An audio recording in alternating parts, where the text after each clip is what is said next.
Good morning, everyone. We get started with the pledge.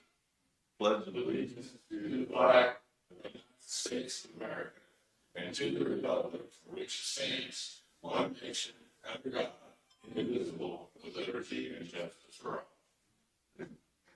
Heavenly Father, we come to you today asking you to watch over this meeting of our Board of Commissioners and be with our county employees as they go about their duties throughout this week. And we ask you to help the commissioners make the decisions that are according to your will. In Jesus' name, amen.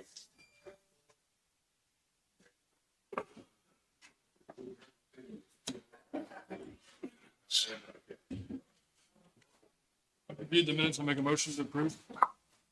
I'll second it. It's been moved and seconded. All in favor? Aye. Aye.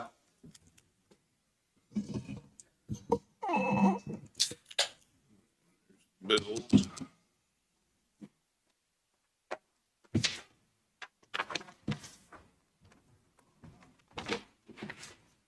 Make a motion, we pay the bills in the amount of $438,935.73. That's my motion. I'll second it. It's been moved and seconded. All in favor? Aye. Aye. Several things for you to get started today. Have the sheriff's monthly fee report. Just need a motion to accept that. Monthly fee and the total, $2,644. That's my motion to, Second. it's been moved and seconded. All in favor? Aye. Aye. Then I have the park report.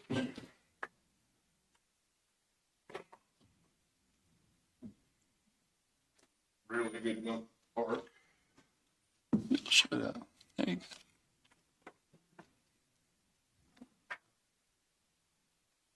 Thank you.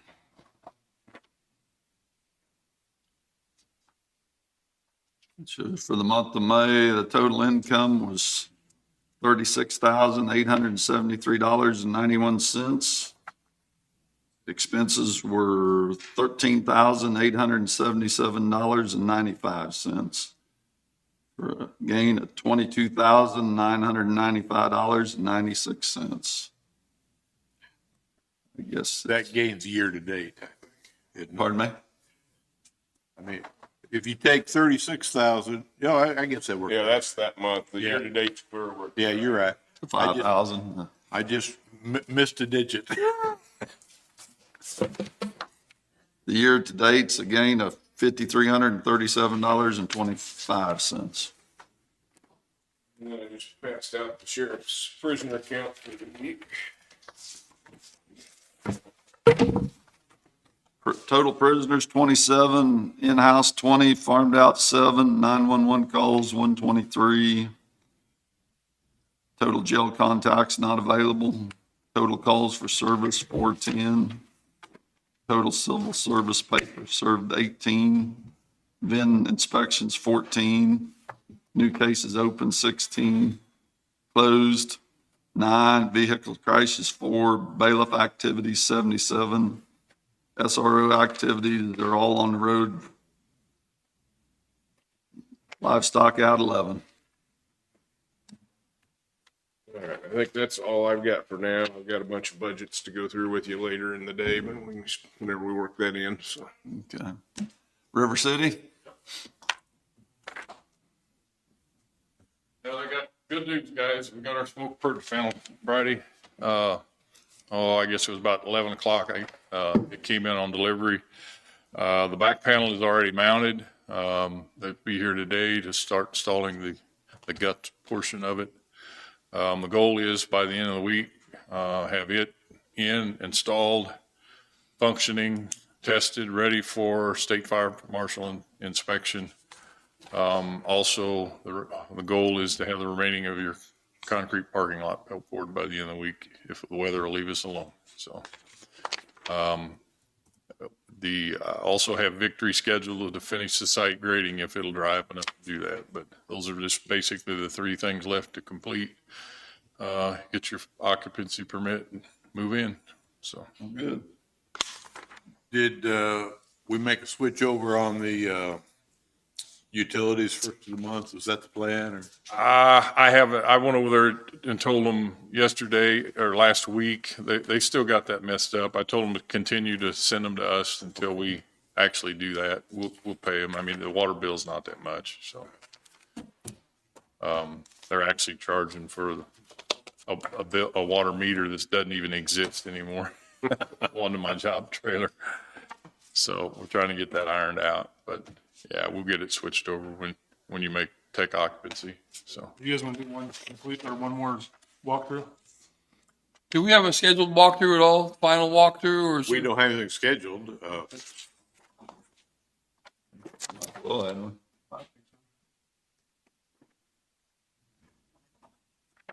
What about next week? You think everything, I mean, next week would be good? Yeah. Makes sense. You want to do it after the meeting or on the same day or a different day or? Yeah, let's do it after the meeting. After the meeting, Last couple of times we did it at 10 o'clock. So that way, fine with me. Well, we do it at 11. That way we'll have everything done. We can just come over there. We'll keep the meeting going, obviously, because of this. That's Yeah, fine. I've got a couple of people coming in for budgets at 10:20 and 10:30 next week, so Do that 11? would probably work better. Okay. So don't take off on us, Bill. I won't. That fire marshal says it's yours. I'm out of here. No. There you go. There you go. Thanks for everything, Bill. All right. Appreciate no it. problem. Thank you. AMR,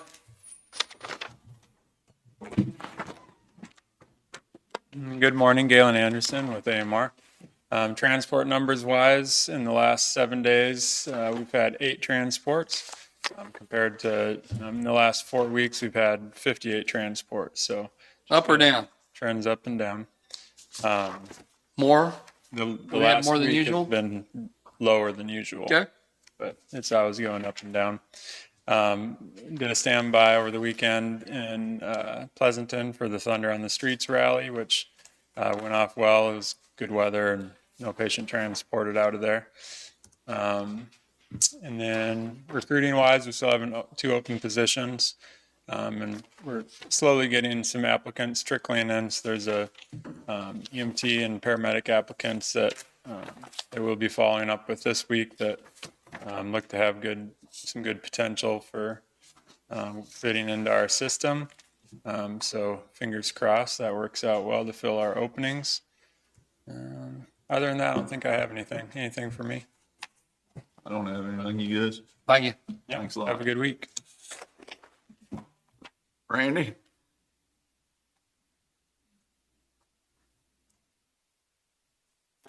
Good morning, Commissioners. First thing I'll start with is our call from May 31st to June 5th. We had 7 incidents during that time frame. Brings our total for the year to 243. On other business, we need to start our safety inspections and our pump testing of our trucks and our equipment. We budget about $13,000 to do that for the year, so I'm just asking permission to start that process, keep us in ISO certification on that, so, It's fun. okay. It's budgeted. Give you application. I'd like to request that we hire Philip Smith as a probationary firefighter, pending the passing of his pre-employment physical and drug test. That'd be for the Pleasanton station. Currently, we have 13 members there, and they're set at 22, so we have the room for the extra firemen there.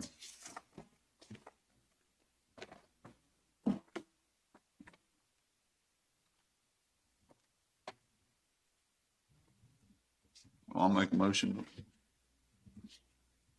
We hire Philip Smith for volunteer fireman. Second. Been moved and seconded. All in favor? Aye.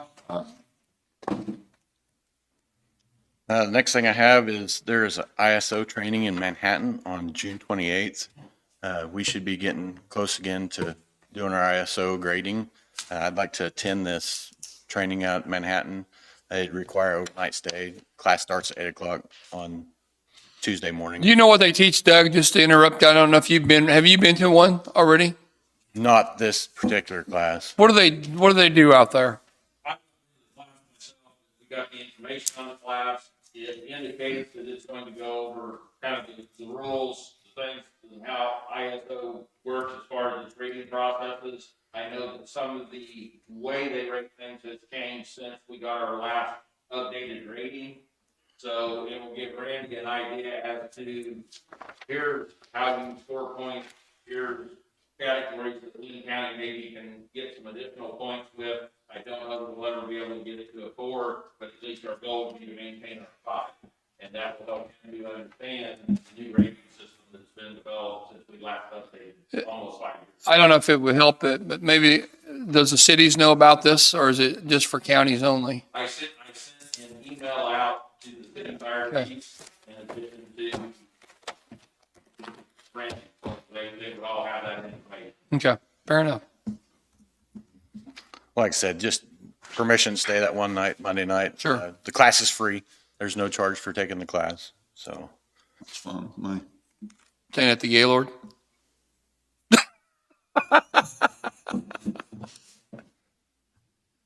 and then other than tomorrow, there's a marginal risk for severe weather. That's all I have for this week. So I had that phone call. I pushed it over to you guys on a company that was similar to AMR, it's part of AMR, I think, about firefighting.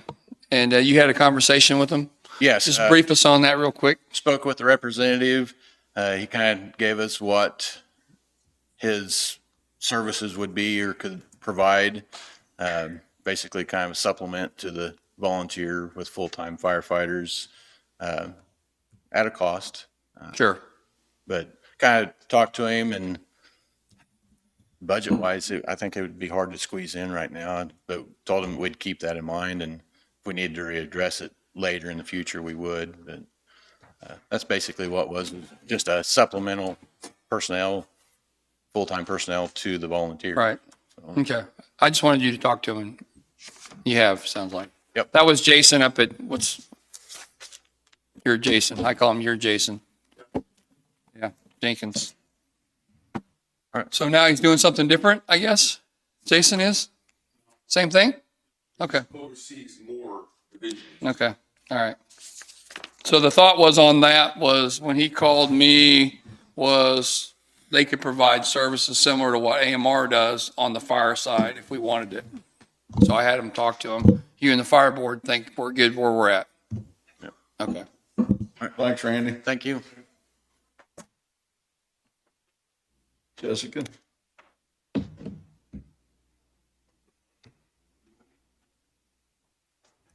Yes, I could add.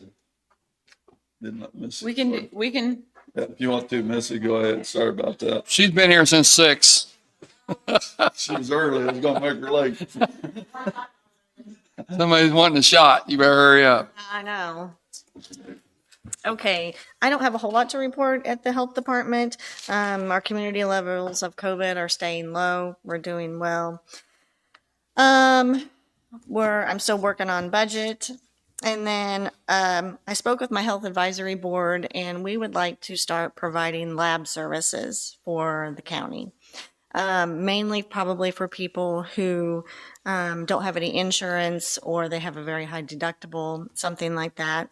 I've reached out to MagLab, and we can do lab draws. I told them we would start out at one time a month, and they could get stuff like a complete panel. That would be like a CBC, CMP, lipid, and TSH for $35, which is a really good price.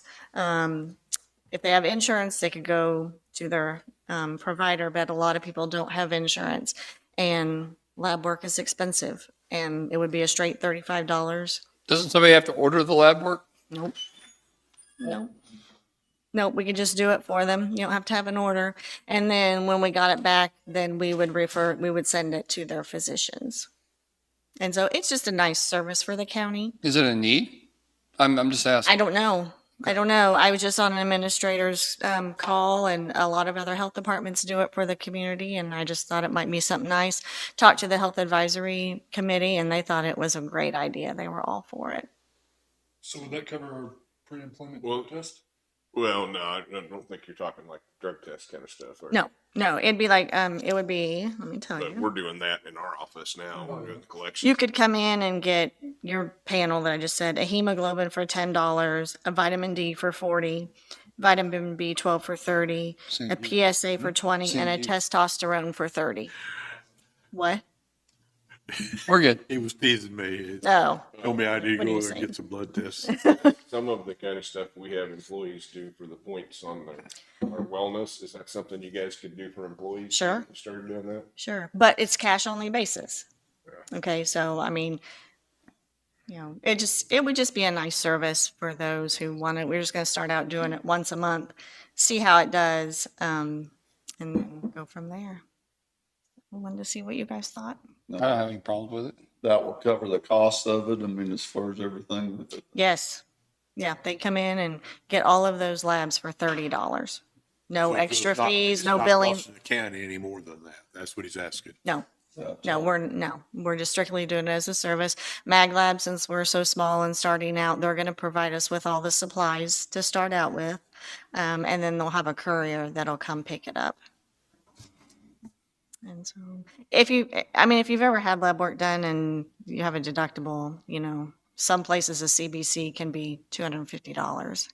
Gotcha. And so, Could we do something with, like David was talking about with our employees doing the physical thing? Could we do like no cost to it if you're a county employee to get your points? no cost to the employee. If you're employee of the county? Well, we would have to pay for it then. The health, It'd be a county expense if we did it. yeah, because we are not going to bill insurance. We're not going to bill any insurance. So I have no problem with it. I don't even, How long are you gonna try it for?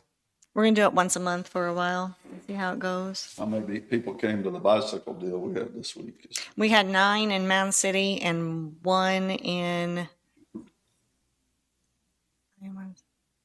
I can't remember the other place they went. Parker? No, Lacine. 9 in Mound City and 1 in Lacine. Yeah, so not bad, to start out with. And we don't have any health promotions this week, but we have the dads, diapers, and donuts next week to help with new dads. Okay. Okay, Okay? Thanks, Missy. thanks. You want to do the lab? Do you want to vote on it today? Do you want to? We don't need to vote, do we? Don't need to vote? Go forth and do great things. Okay, thank you. Now, Jessica.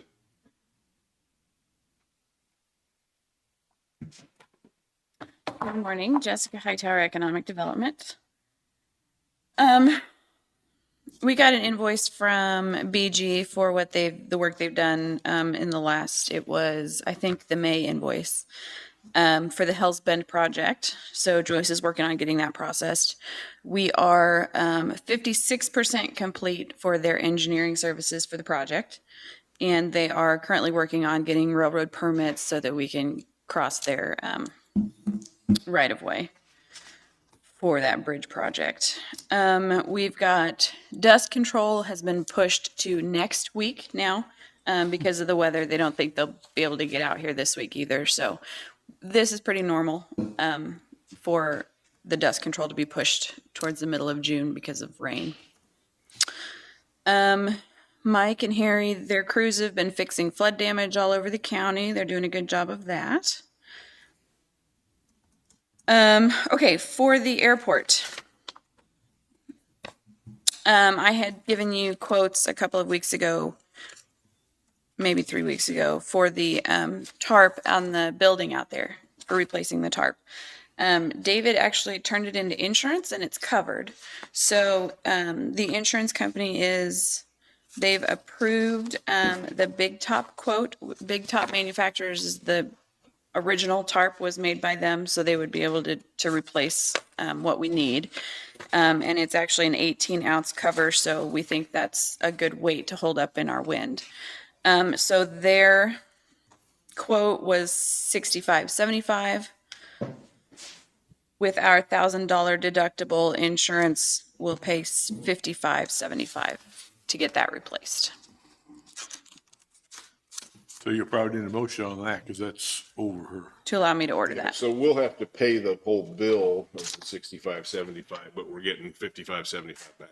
Sure. I'll make a motion that we allow that tarp to be bought Thank you. for the airport. I'll second it. Been moved and seconded. All in favor? Aye. Okay. The other thing I have for the airport is we've been kind of working on, the airport committee and I have been working on trying to put together an RFP for a business plan and operational procedures. I've got one put together. The committee has looked at it. They like it. KDOT they've got an airport improvement grant program that they do every year. They have extra funds this year left over from last year, so they're encouraging people to go ahead and put in applications and not wait for the normal September grant cycle. So I've got a grant proposal put together, ready to submit to KDOT for the Kansas Airport Improvement Program. It would be for the operation procedures and a business plan, marketing plan for airport development in the future. There are a handful of engineering firms in the state that do this planning process. Planning grants through the CAPE program are 90-10 matches. So the state would reimburse us 90% of our cost if we were to be awarded the grant. So the total project cost I've got for this grant is $50,000. That is a high estimate, but it's better to ask for more and then not use it all than to not ask for enough and have to pay the extra out of pocket. So with that $50,000 request, 10% would be $5,000 that we would have to guarantee, I guess, out of the airport fund, and I would have that amount in the budget. If you guys would approve me to submit this grant, I would like to do that. I've got letters of support from committee members that'll go along with the grant application. So Whatever our ideas with the money, whatever we're gonna do with, if we get it. You're gonna hire a company to develop this, To develop the plan and the operational procedures.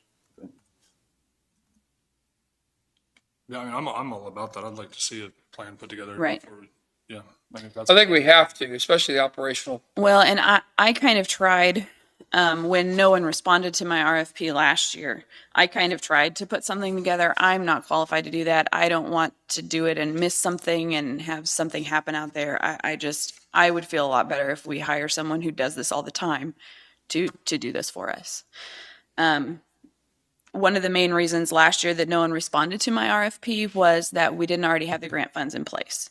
So because the grant is funding this project, they didn't want to spend time to submit a response to an RFP if we weren't sure we even had funding for it. So this time I'm going to apply for the funding, and if we get it, then I'll send the RFP out. Need a motion for that? I'll make a motion that we allow Jessica to apply for the airport grant for a business proposal. Is that what it is? Like a business? Plan? Business plan and operational procedures. That's my motion. Second. Been moved and seconded. All in favor? Aye. Thank you. Noxious Weed attended their monthly Southeast Kansas meeting last week. They, at the end of the week, were able to work with one of our mowers to spray. They went behind the mower kind of spraying as the mower mowed in the southeast part of the county. They have a workshop coming up in Ottawa for weed management and land management. They're excited about going for that. Tomorrow is our officials meeting with the cities and the county. Tomorrow, June 7th at 7:00 at Bunker Hill. So Do you have any agenda set at all? I mean, it's hard to set an agenda for that because we kind of let everybody do their spiel, and if the cities have something they want to talk about. I've got kind of a loose one. I know I want to talk about the infrastructure grant that you all said you didn't know what it was spent on. I've got that all put together for you to give you that tomorrow so that the cities can talk about it with you. But beyond that, I don't have Do you have it now? item. What? Do you have it now in your office? It's on my computer. Can you print it out and bring it to us? Not right this second, but before we leave? Sure. Okay. Will there be any action taken by the commission at this meeting? If there's going to be more than one of you there, you'll need to call this as a special meeting. Right. However, if you're not going to take action, you can announce it as a workshop type meeting with no action to be taken. And that'll give the newspaper less heartache about, whether to be there. That's what, we're not going to take any action on anything. I don't have any action. I don't- Okay, so you'll need to call for a special meeting, a workshop at 7:00. No action will be taken. That's my motion. I'll second it. It's been moved and seconded. All in favor? Aye. Aye.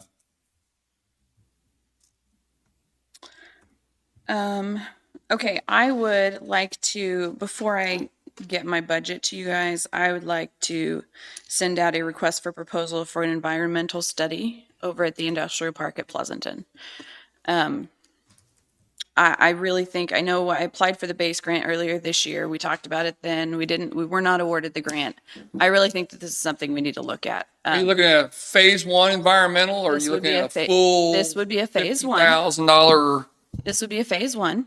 I don't know how much it would cost us at this point, so I would like to do this before I try to do my budget for next year, just so I have an idea of what it would cost. And why? I'm sorry? Why? Because the way the industrial park is right now, it's not marketable to a business who would build there. We don't know, we would have to, so an environmental study would prove whether it's a brownfield or not, which I'm expecting it not to be because it's farm ground, but we don't know for sure. It would also give the businesses who are looking to build an idea of what kind of loads the ground could handle, because we would know, how far to bedrock and all that good stuff. So they would know if they could build, if their machinery can stand out there, what they would need to amend to get it where they needed it to be to build a warehouse or manufacturing or whatever we would have out there. But I can't really market it the way it is. There's not really utilities out there. We don't know what's under the ground. We don't. We need to be able to market that if we're going to talk about replacing revenue from the power plant. We've got that ground out there. I don't know. But phase one environmental, because I've done a couple of them during real estate sales, they're just telling you what's underneath the ground and what can get you in trouble as far as you're going to have to remove all this. Right. Right. So I mean, that's what they're for. I've talked to KDHE. They would not be able to help us with funding for phase one because it's been farm ground. But if there was remedial action that needed to be taken, they could help with that. They did send me, they're not able to recommend any engineering firms, but they did send me a list of, I guess, their preferred or maybe approved. I'm not sure exactly. They sent me a list of engineering firms who could do this for us. So I would like to put an RFP together, send it to those firms and see if they send something back. Any idea what the cost might be? I don't know. None? I don't know. I do have some funds. I've been able to set back some in my equipment reserve for specifically, I've been saving it for this kind of project. This project. So I don't know how much it's going to be yet. Can we find out anyway what it'll cost before? Nobody was willing, when I was filling out the base grant, nobody really was willing to give me a good number. And there's no grants for that? Not as of right now. So more or less just going out for bids right now to figure out what the dates. I would like to, we're not, setting ourselves, we're not saying that we're going to do this with any company or even at all, but I would like to go out to bid. I want to start doing some research to see if we can make that property marketable, make it desirable for a business who would come in. So can you tie it in with the other park at Linn, up in Lacine? Is there Well, anything left up there? We have several. We've acres got there, right? we've got less than 20 acres left Okay. up there. Do a lot with 20 acres. Well, I understand that. So what are you asking me to do? Tie it all together.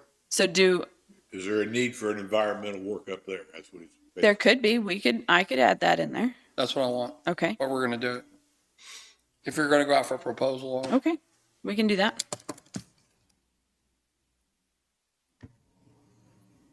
I would break it down into two segments, Here's the project. Yes. Here's the possible add-on to the project. Okay.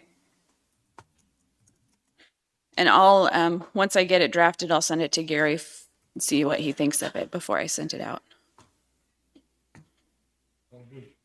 Do So I this is need, not going to be included in your budget. Are you going to try to get this back? You're not going to. I'm going to try to get this RFP out this week and try and get it back before budget, When's they do? end of June. Well, at the end of June's when I'd like to have everybody's turn Okay. to us. I just wanted to put you on the spot.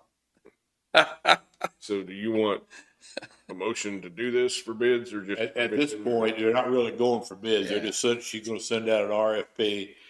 And I don't think a motion is necessary to send it out. When, once it comes back and you've got something to work with, then you need a motion. Okay. Just something in our commission agreed to allow Hightower to go out for bids I think that. for a study on the Pleasanton and Lacine industrial parks. Yeah. Okay, thank you. I've got one more thing. We had decided to talk about the ARPA grant this week. I failed to get it on the agenda, so I apologize for that. It just slipped through the cracks last week. But Jim McAtee is here from Peoples. I have not heard from QuickCom whether they were going to be here or not. We had talked about it 3 weeks ago, and you told Right. everybody that we were going to talk about it Yep. today. So I don't know if you want to go ahead and talk about it, even though it's not on the agenda. I apologize for missing it. We told them. Yeah. I don't have a problem with that. Okay. Do you want to talk about it now? You want to? Yeah, let's Do you have do it. something else now? So we got about half an hour before we have anything scheduled. Yep. Okay. Do you have anything you'd like to? Something like that. You guys have decided. My CEO told me to be here, so I'm here. Jim McAtee with People's Telecommunications. Just wondered about the ARPA grant over towards Parker, if you wanted us to try to help out with any of that. Okay. Dan, you want to start? No, take it away. Huh? Take it away. Go ahead. All right. Hey, my biggest concern on that is the amount of people and coverage we get. And I know that where you wanted to go, we was hoping that maybe you take a different direction and go that way, but you decided not to. You couldn't or at this time. So that's my biggest holdback is QuickCom is whether they've already had easier access or whatever, they can cover Centerville, they can cover Blue Mound, and that, to me, that would be money spent on a majority of a lot of citizens. And I realize Sure. what you do I for the understand that community, and It's I got you on that, but case, but that would be my only concern, because I know how great your service is, because we have it, and I know Lewisburg is enjoying it too now. But if we can't push it out to the people, and that's what the money is actually, right. that's what we're trying to do, push it out so people that don't have it now or have a lesser service can get hopefully better service. Let me remind you, last time they were here, they made it a separate proposal along the lines of if this project as described were given to QuickCom, would we be interested in providing some funding for them to branch out from the line they are putting in and cover more? And they suggested 50,000, I think, or something. Yes. So I don't know if you picked up on the fact that they suggested that, but that's a way that you could accomplish, you could accomplish the purpose of of getting more access, of the second purpose of keeping at least some of the Hey, business local. Gotcha. And then third, not losing the backbone that. Can you go over that 50,000 real quick, what you were going to Sure, I think provide? we got about a dozen houses that are half a mile to a mile off the line that we've already got Uh-huh. that we could get service to. Not sure about the rock, but 50,000 would help us get those people within our business plan to make it profitable. You'd get to approximately 12 people. And And they're, you have the they're infrastructure in place, so Yes. if anybody else builds in there. Yeah. exactly. That's just a thought. So I've said my spiel. Go ahead. I'd be okay with the additional 50,000, I think. But where are you at on the rest? The first I'm kind of with you on it. You know, the QuickCom has more drops or lines, whatever you want to call it. It just serves a lot more or better people the price. So I think that's where I'm at too. Sure. But I'd definitely be okay with the funds to help you guys out. Now, would that, if you guys got those dozen people, I mean, would it help? I mean, would that be, could we branch off that later on and Oh, get yes. people? Yeah, anytime we put fiber in the ground, we always upsize it so that if we need to go farther down the road or tie into something else, we put plenty in there. So the cost isn't really in the fiber itself; it's in the putting it in the ground. How often you guys put drops in that to branch off to other places? Is it? Well, in Lewisburg, it's went crazy. I think we're up to 100 new services this year up there, and we're right at 60 in Lacine right now. So there's new houses and people that haven't had service before that are needing it, and it's just the numbers keep going up. We think it's going to stop one of these days, but so far it hasn't. So I think what he was wanting to know is when you're running a line down a country road, how often do you set a box? we try to set one in front of every house. That's what we did. That's what we did on the Parker job going to the tower. We set one close. So Whether we they could take come it or right not, out. you just. Right. Exactly. And that way it's just a good test point, splice point, somewhere to happen down the road. You can't go a whole mile without putting at least one or two pedestals. Right. And it leaves you open too much trouble down the road if you get whacked about halfway and then you have to put a whole nother mile in. Where you at, Jim? I'm okay with it. So you got the proposal, you know the amounts.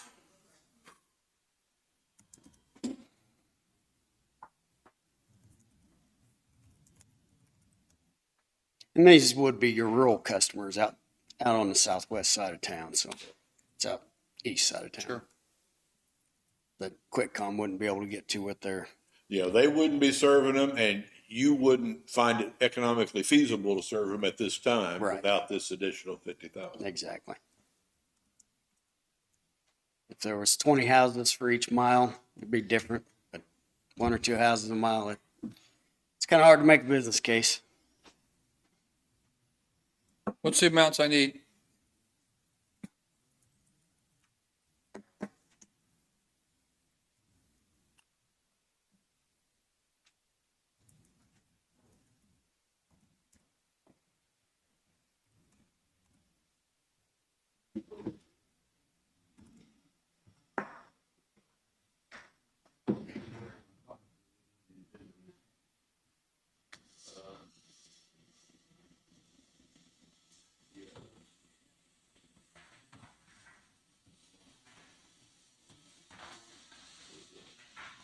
They wanted it, the total project was,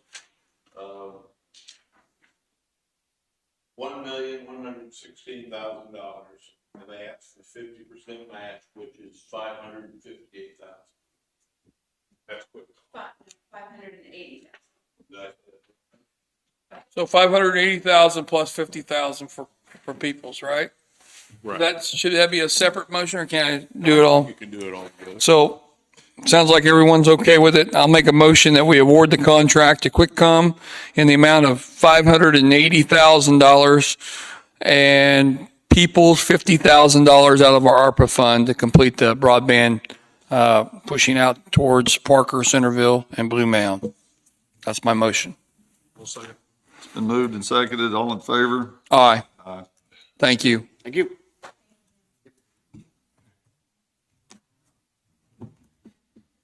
I will make sure I let QuickCom know.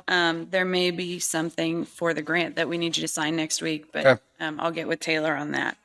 That is the end of my list. Do you guys have anything for me? I don't have, do you? No, Okay. Thank you. thank you.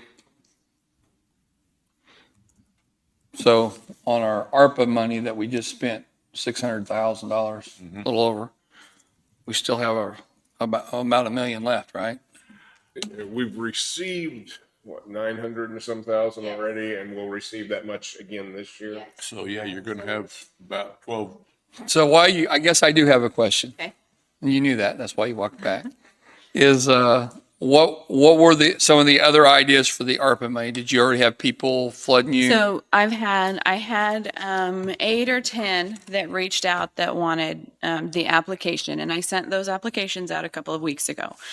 I had rural water districts that were going to submit for expansion projects or upgrade projects, or one of them was going to buy a generator to help support their system.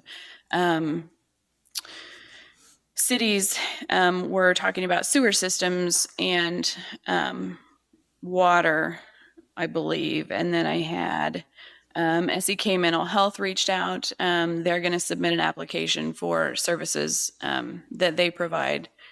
And the other one, I believe, was the nursing home, but I haven't heard anything back from him yet either. Didn't the cities get their own?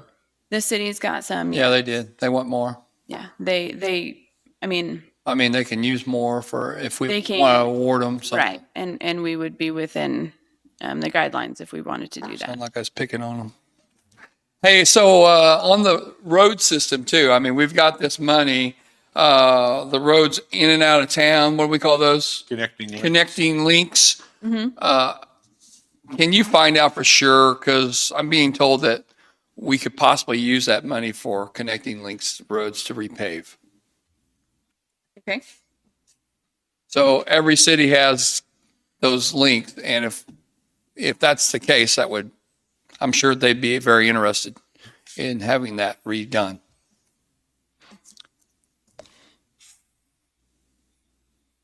As an idea. Since we've made these replacement funds, I think we can use it on almost anything.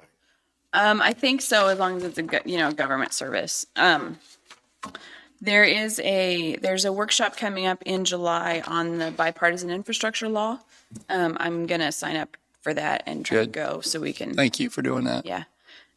But there's money in there for roads, for airports, for broadband. It covers a wide range of infrastructure issues. So Yeah. I'm excited to go to that. That's all I got, Okay. For sure. Thanks, Jessica. Pam, you got something?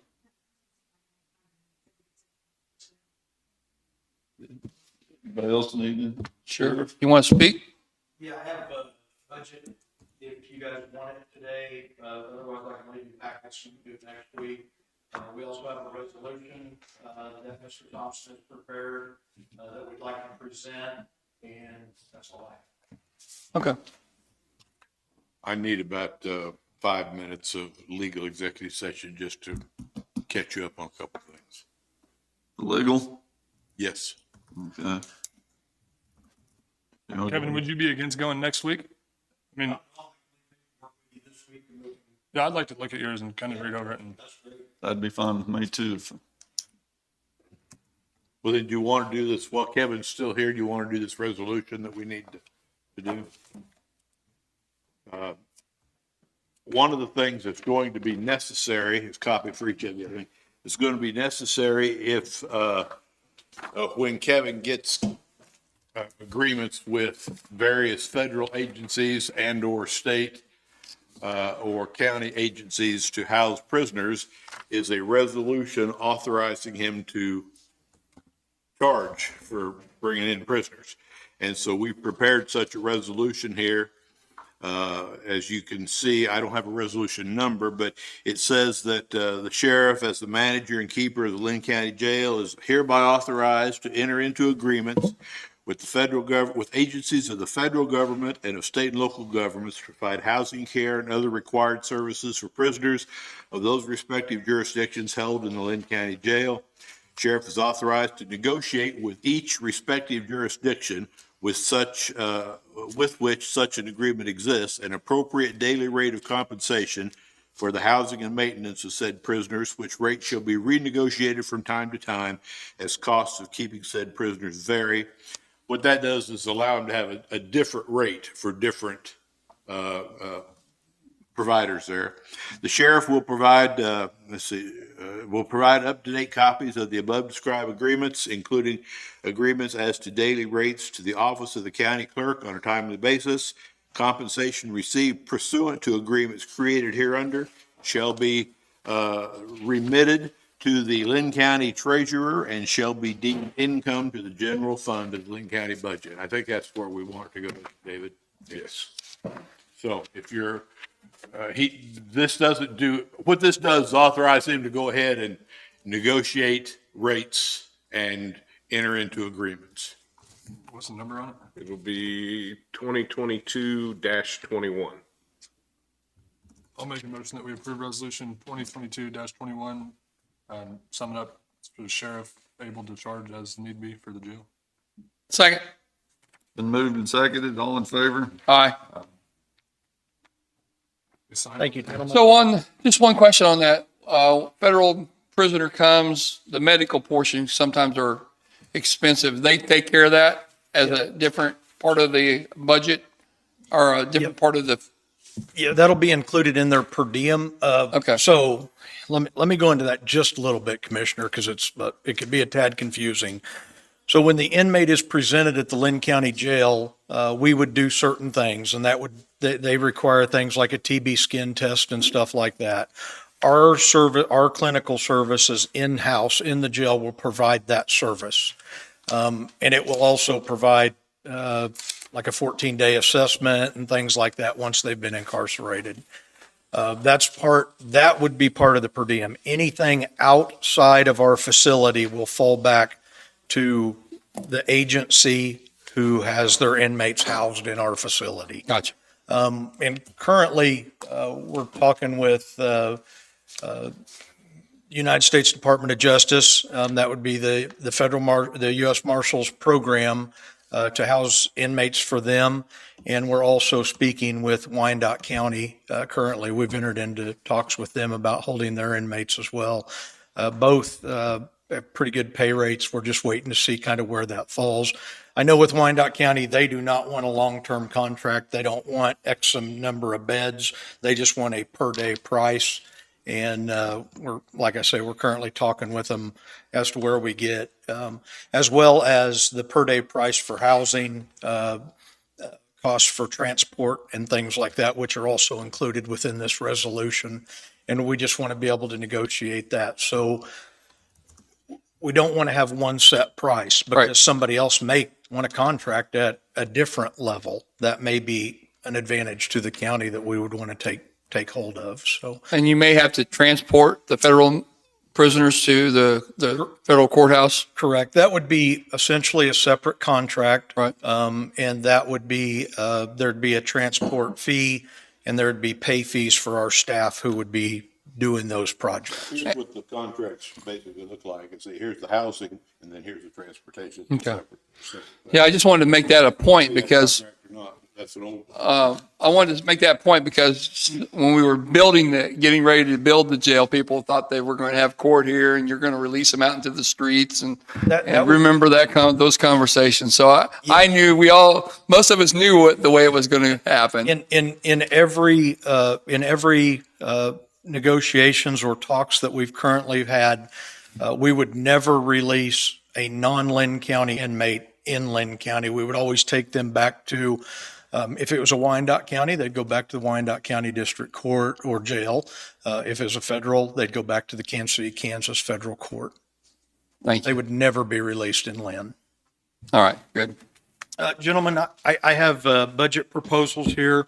I'd like to leave those with you so you could kind of study them, and the next week, I'll get on the agenda or whatever to do that. Probably going to take an hour, maybe. Yeah. Scanned ones. In the back, there is a loose paper, and that loose paper is a for tomorrow night page, and it's the calls for services, the county with the cities or the cities themselves. And I just threw that in because it's kind of interesting data, but the rest of it's pretty self-explanatory. Are you going to try to attend that or is, okay. Thank you. Sure.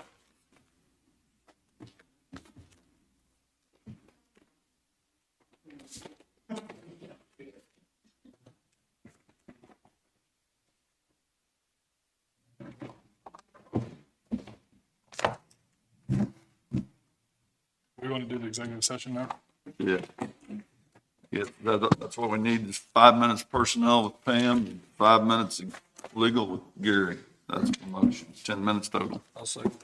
Been moved and seconded, all in favor? Aye.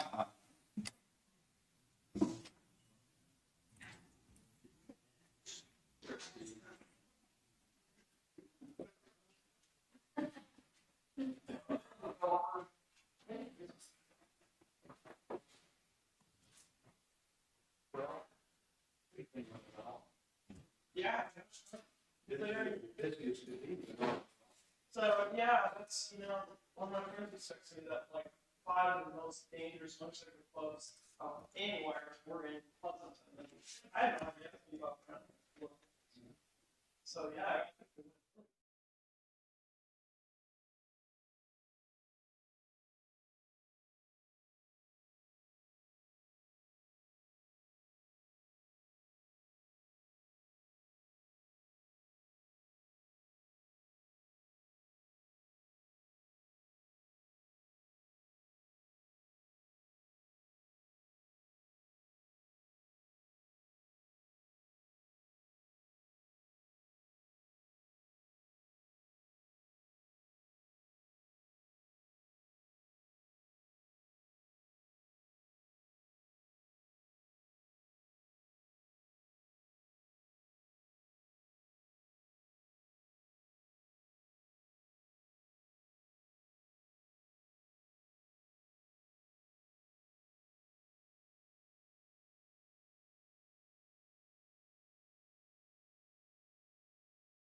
Mills on Will's site, they affected me over the weekend, but they were, they actually met at 9 o'clock this morning, so they still haven't got me they're there with Rick Castle, so they'll have to be moved till next week. We're getting a per trade, and I asked for like a 1 to 10 on a 1 to 10 scale, like for. We're talking about Meals on Wheels, so go ahead. But it's being moved till next week again. I got trades over there right now. They're gonna give us a kind of a 1 to 10, like how problematic the trade. So we're getting like roofing, electrical, just like trim, remodel, stuff like that. And they're gonna give me a 1 to 10 rating on how bad it is and, a tentative or an estimate on what they think it would cost. Cost to fix it. Okay. And they're actually met this morning too. Rick's over there with them and they're kind of going through it. So it's gonna be a little long deal. Okay. There was no action, executive session. Christie, you want to come ahead or you next? I guess. You got good news? Sure. Always good.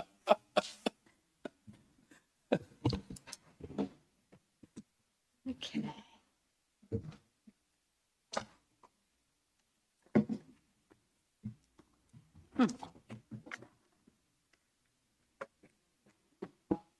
Thank you. I'm going to toot my horn a little bit and refresh your memories on the objectives of my office.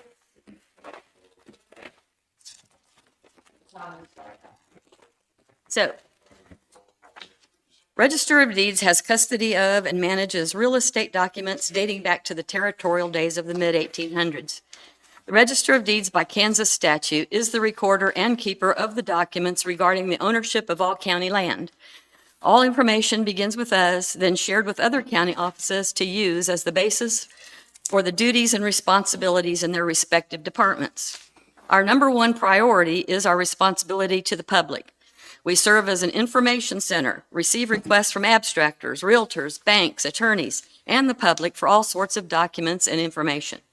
We assist visitors who are conducting ancestry searches, and also lately, Karen Eastwood's been assisting a man from Lawrence that's been writing a book about the Black history, and Linn County is very deeply involved in that book. So when it comes out, I'll have to share that with you. We're responsible for the preservation of all records, the collection of fees, and the recording and filing of documents. All monies collected in this office go into 3 funds: General Fund, Technology Fund, and State Heritage Trust Fund. When Senate Bill 298 passed affecting the Historical Tax Fund, please note that it is still collected at the county level on behalf of the state, but is now collected at $1 per page on most instruments. Just for your information, the Historical Trust Fund is to improve and maintain it's for the public to apply for funds to improve and maintain historical buildings and landmarks. Linn County's been awarded that monies out of that fund twice in the past that I know of. The Technology Fund, Register of Deeds Technology Fund, will continue to be used for our software needs, computer support contracts, and any other equipment or technological services for storing, recording, archiving, retrieving, maintaining, and handling of data recorded or stored in the Register of Deeds office. In addition to the Register of Deeds Technology Fund, we also collect technology fees for the county clerk and county treasurer. My 2023 goals and objectives and vision for the future. We shall continue to image and edit the old documents into our system.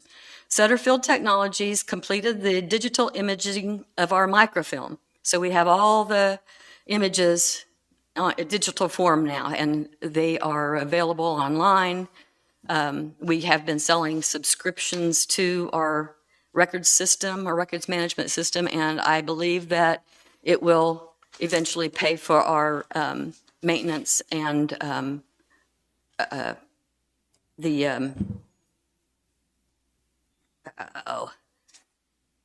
maintenance and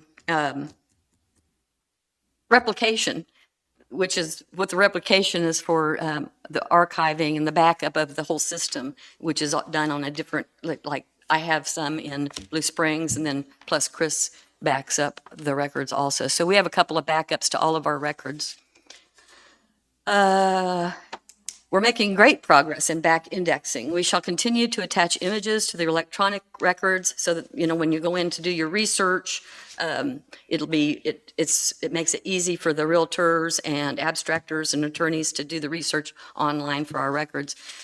And it improves the value of our system, which makes it more desirable for those companies to pay the subscription fee and get online to do the imaging instead of coming to our office. We're reorganizing our books to accommodate more room for the future. We need to purchase shelving units. We would appreciate having use of the small vault that's in the northwest corner of the courthouse as soon as district court completes their move to the new building. They won't be in need of that storage space anymore, and I'm in great need of that little vault to store books in. So, moving on to my budget. I didn't know if I always give you a little bit of overview of what the fees in the prior year had done. So we collected $193,629.37 in 2021, which was an increase of $10,165.77 from the year before. So we're still going up in the collection of our fees. Our tech fund right now has a balance of $9,873. I have a year-end projection of $24,000 in that fund, which I will make my very last payment on our software package that we've been using, which we love so much. The final payment is $12,500, so that'll come out of the technology fund. And the replication and maintenance fees of $11,200. Last year, we had a $4,000 credit from our subscriptions, so I expect to have more credits towards that fee. So the only thing really I've got that's a change would be I'm asking for capital outlay this time. I'm going to need to order a 16-shelf unit. It's $2,500. A couple of 8-shelf add-ons, which are $1,200 a piece. And I'm going ahead and put the my plat cabinet that needs to be replaced. I went ahead and put the cost of that. I called the company that's going to replace that cabinet that Jessica had gotten an estimate from. So I put that fee in my budget so that Sean won't have to worry about it anymore. Which brings my total budget to $136,145.36. So I'm open for questions. I like how you did this. Detailed. Thank you. Hey, David, for all these for payroll and everything, that they've given an amount, but you haven't given them any idea if there's going to be a possible pay raise. I know we got to vote on No, all I that. didn't have anybody put stuff in for cost of living because we need to talk about that and then I can go back and make And adjustments. that'll make an adjustment to hers. Yeah. So last year you budgeted for 155 and this year you're budgeting for 136. Is that correct? Yes. That's a $19,214.64 decrease. Yeah, I'm really liking you right now. And that's even with your capital outlay extra in there. Yes, yes. Kind of hard to argue with you on that. I'm looking at giving back about $1,900 this year, towards the end of this year. I'm hoping. It's looking that way, so we'll see what happens. Okay, I think it's great. I'll make a motion that we tentatively approve the Register of Deeds budget for $136,145.36. I'll second it. Moved and seconded, all in favor? Aye, Thank you very much. thank you for working hard on it. While I'm here, Uh-oh. may I make like I said, I'm here to toot my horn anyway. So it's not just my horn, it's everybody in the county. I don't know if anybody's been to the back of the courthouse or around to see the little circle garden bed and the little bit of landscaping we've done at the ramp area that approaches the back door. But it was thanks to the master gardeners from Miami and Linn counties that helped us to put together a plan to do these plants and the planting. And the treasurer's office, well, all of the offices that have come in and come to the meetings, and we've had minutes of all the meetings and estimates, and I was amazed at how close the estimate came in for the master gardeners when they estimated, the dirt, the mold, the plants, and I was just amazed that it was just like spot on. So I'm kind of hoping that that we could put a little bit of money aside in the courthouse budget for next year to maybe do a little additional landscaping around the front of the I courthouse. saw Noxious Wee over there spraying this morning. Arr, arr, arr, arr. He did it. It's a great setup. It looks good. Yeah. Anyway, we're all real proud of it, and the public comes in and talks about how much they think it really looks good, so. Do you have any kind of estimate for what you'd like to see? Well, I would like to see about 3,000 for next year. So if you could maybe shoot me an email or give me a note so I remember to work with that in the courthouse budget. Thanks. Thanks. Thank you. She wanted you to put that in your budget, not hers. You here to give us some money back or what? Oh, Go ahead. Just in the area, figured we'd swing in. Jessica already gave us the good news, so more than anything, just wanted to say thank you for the opportunity. Appreciate you. And I just point out, I also appreciate that you're giving people some money to do some rural. I know that's both of our companies' goals, is to get as far as possible to as many as possible, so. When you guys forecast this project to be complete? When, in our proposal, we said within 2 years, our goal is to come in ahead of that, obviously, but, you could, and in certain parts of it, we'll have it sooner. I assume Parker will have it first, since we're probably coming from that direction. So, Parker could be by the end of the year. When's your attendance start date? That's one of the things we were talking about. We have an agreement that we use. We're going to send it over for her review, and I'm sure you'll take a look at it as well. So we'll get that kind of figured out. We'll get our engineering team moving on, let's start getting material lined up, all that good stuff. So as far as breaking ground and permitting, we got to figure out permitting too. So as far as breaking ground, that's probably to be determined at this point. So. yeah. Stay in touch if you would. Yeah, will do. Thank you. Really appreciate you.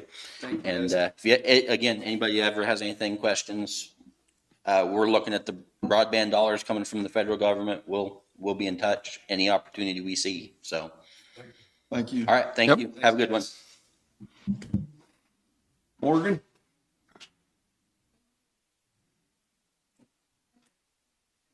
All right, I have a few different things. First off, we did part-time marina clerk interviews last week. And so I am going to ask to hire Brianne Radford at 106043. It's a 3G. It's what we had our other part-time marina clerk at.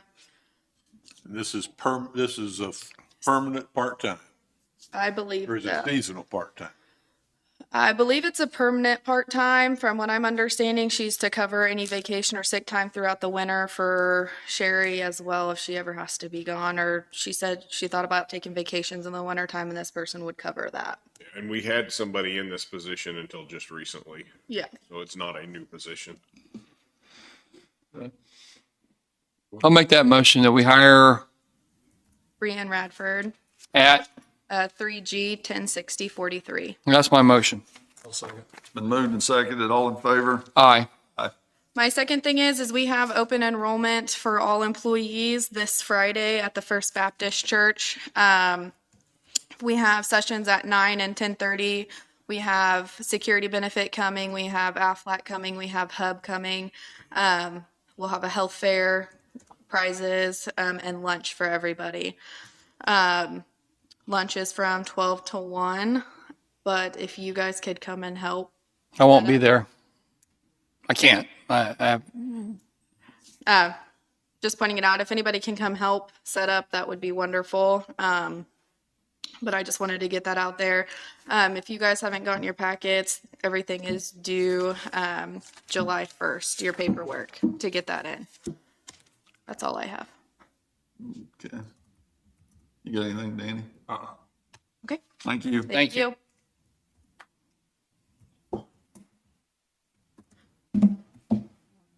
You have something.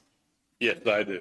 Is that the road, the berm Got road? about three things. We can do whichever one of you want first. Go ahead. You got one in your hand. All right, the one I got in my hand is a change order on the building. This is, again, stuff that we've pretty much addressed before, but they're formalizing it in this change order. There's 3 items on this change order. If you want to look at it while I'm talking. There's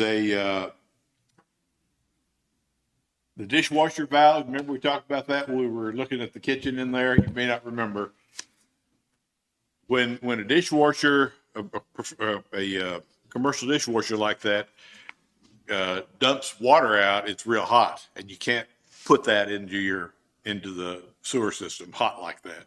So they had to install a special valve that cools down the water, and it amounted to $2,091.62.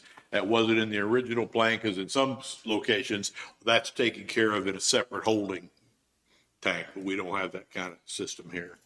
The second thing is there were some changes from our punch list tour. There were some changes to some of the heat and air grill work and duct work that needed to be done. There were some things that were not quite with the way they were supposed to be. They were done according to the plan, but it was decided in the tour that they needed to be a little different, and that amounted to $85.54. I don't think we've ever talked about that one, but there were things that had to be done, some changing some diffusers so that the air is going the right place and so forth. And then we got a discount or a refund on our water softener. The water softener came in about $84.49 less than it was supposed to. And so with all those change orders, the total is 2,000. I didn't write down the total, but it's on there. Is this the one circled? Yeah. 2195.81. Yeah, there you go, 2195.81. And so that's the change order number 17. I thought I had one for you to sign, but that will come out of the contingency funds. It still leaves it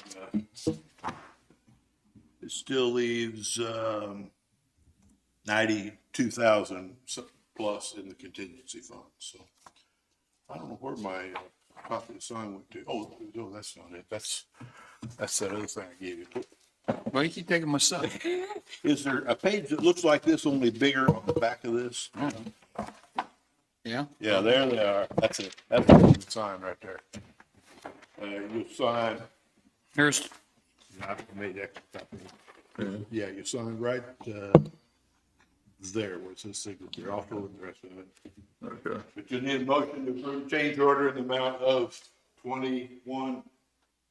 yes, $2,195.81, and it's change order number 17. That's my motion. I'll second. It's been moved and seconded. All in favor? Aye.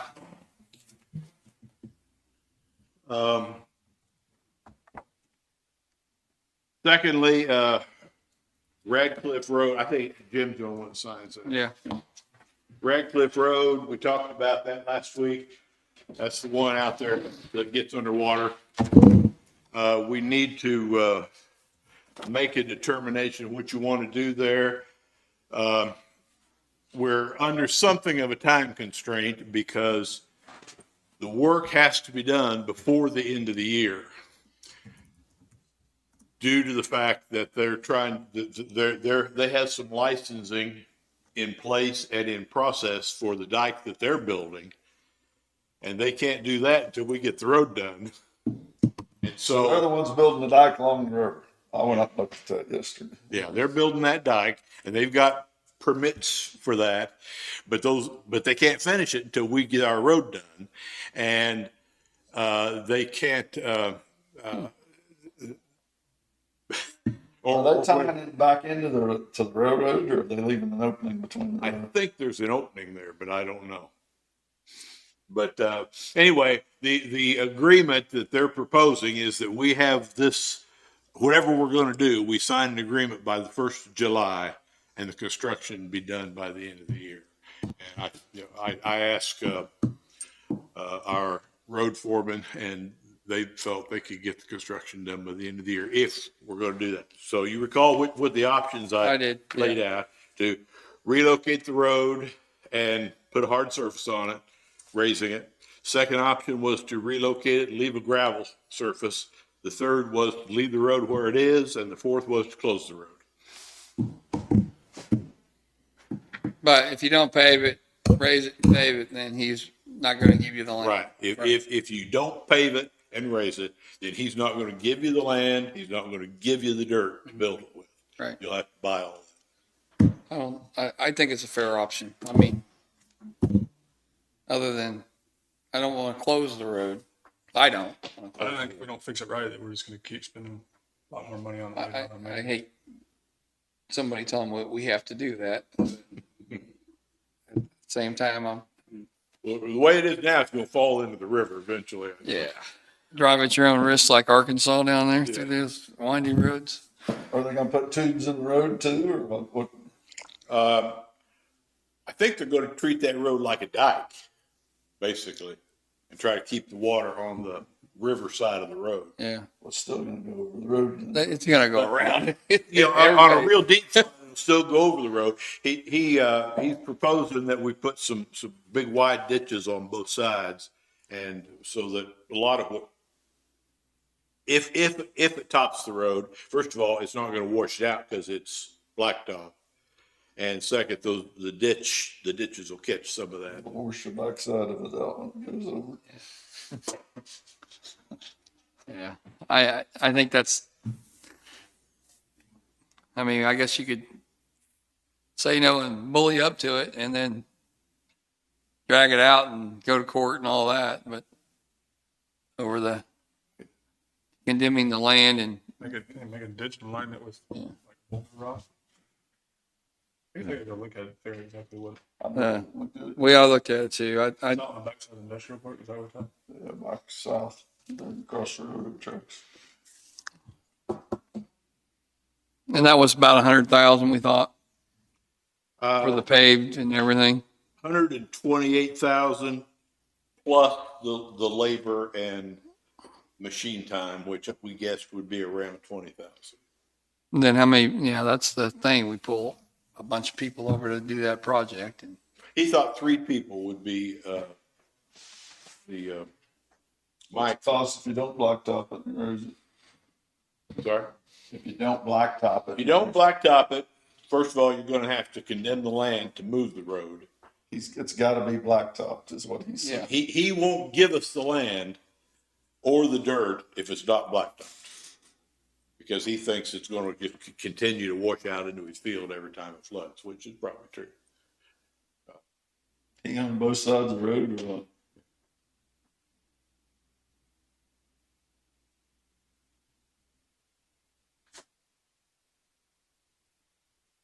Where would that money come from? Oh, we probably have a road capital improvement fund or something. Or special road and bridge, we could probably, which we're gonna probably tap into that for that Hell's Bend project too, but there's more than we I went need. up there and looked at that too. That's the first time I've ever been there. oh, is that right? It looks like it would take a lot to try to fix that washout. I think the cost would just be prohibitive. I think you'd have to, if you could even get the permits to do what really needed to be done there to prevent that, I think the cost would be prohibitive, but you're talking a big project. You're talking, More than we want to deal yeah, with. you're talking going out for bids and hiring a company that does underwater construction, basically, because you'd have to build a cofferdam to keep the river back while you're doing whatever you have to do to the bank. It'd be Okay. quite a deal. Where you guys at?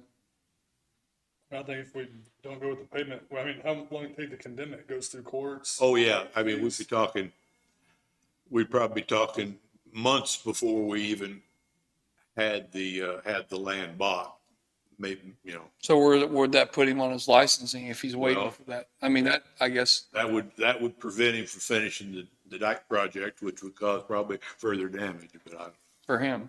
for him and for us. I think the smartest thing, which I don't want to, but is to just pave it, be done with it, raise it, pave it. It needs to be a road, so we have people back there, so. Well, what we need is if you want to move forward with that option, we need a motion just to authorize me to go ahead and work out a written agreement with them with those terms. And I'll bring that agreement back to you once we've got it worked out, but it'll be probably within the next week, because they're wanting it in place by July 1, so. Jackie, you had a question? I forgot. What's the guy's name? I've been dealing with his attorney. I can't remember his name right now.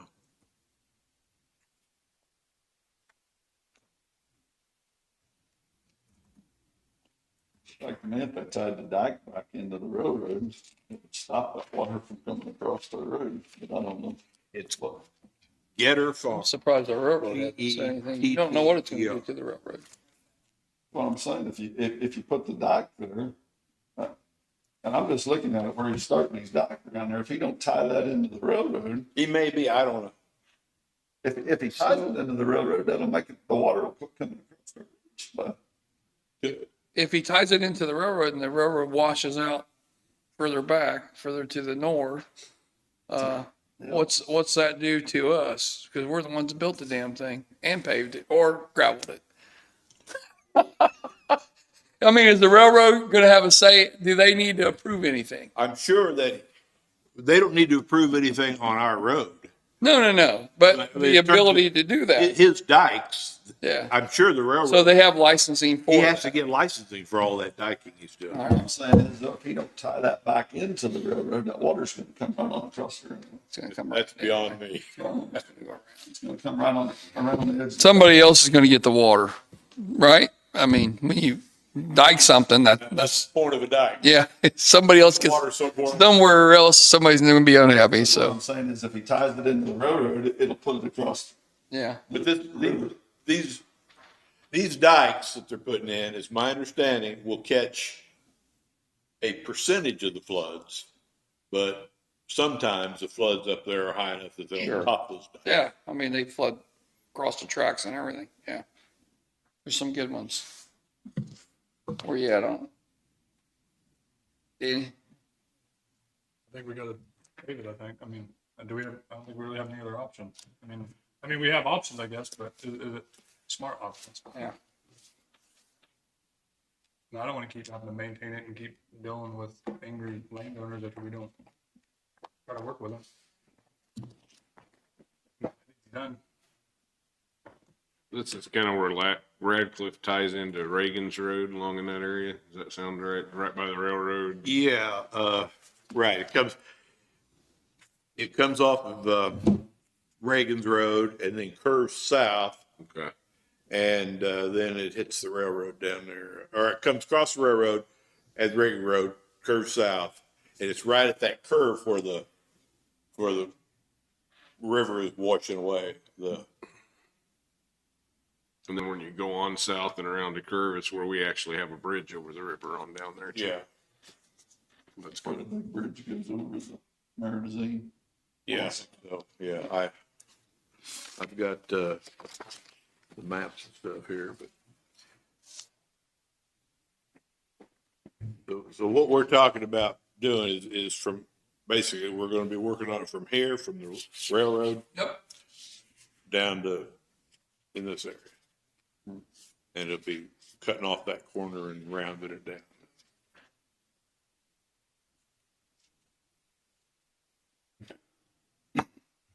What do you think? I'd like to know what the dike was, the way it's gonna look, but Hey, dude. That it right there? I think so. I brought up just But if he's got licensing and stuff for what, I mean, there's really, Reagan's, there's the railroad, and there's Radcliffe that comes in. So, yeah.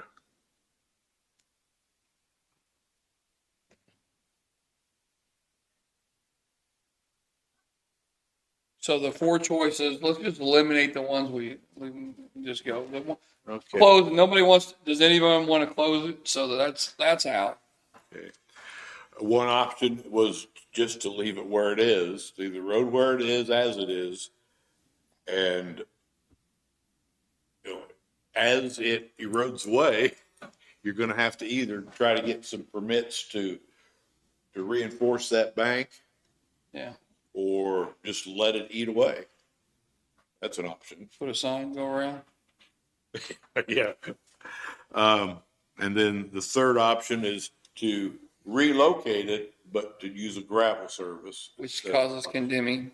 Which means we have to condemn it, That's we the got to buy the threat. ground, have to buy the soil. And then this option. Yeah. It's the most logical, I think, is to build it up and pave it at $120-some thousand. We think, yeah, 120,000 plus, some labor and machine time. It's not gonna be much different if you put gravel on other than the asphalt cost. Yeah, the cost of the asphalt will be the difference. And he won't let you have it without the. He won't let you have the dirt or the land for free Right. without a hard time. So, And we can get it, it's just a matter of how long do we wanna go and how much fuss we wanna put up with and, and you're going to end up spending at least as much. yeah, Because you're going to be buying the dirt and buying the land right.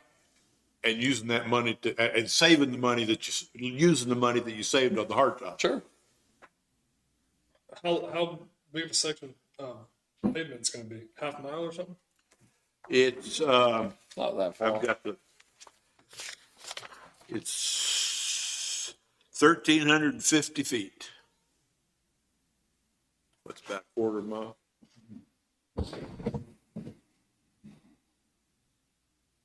If is our decision of what we're gonna do interfere with anything he's got going on there? Well, I Where mean, we go? interfere with it. He understands that we'll be doing the construction during this. I think he's getting his crops out now. I mean, he's already got his crops out, I think, doesn't he? He's gonna have to plant them. What's he put in there? I don't know what it'd be, but beans, I suppose. There's nothing there. So he's all for this. He's not worried about us interfering with anything he's doing if we do this construction between now and the end of the year.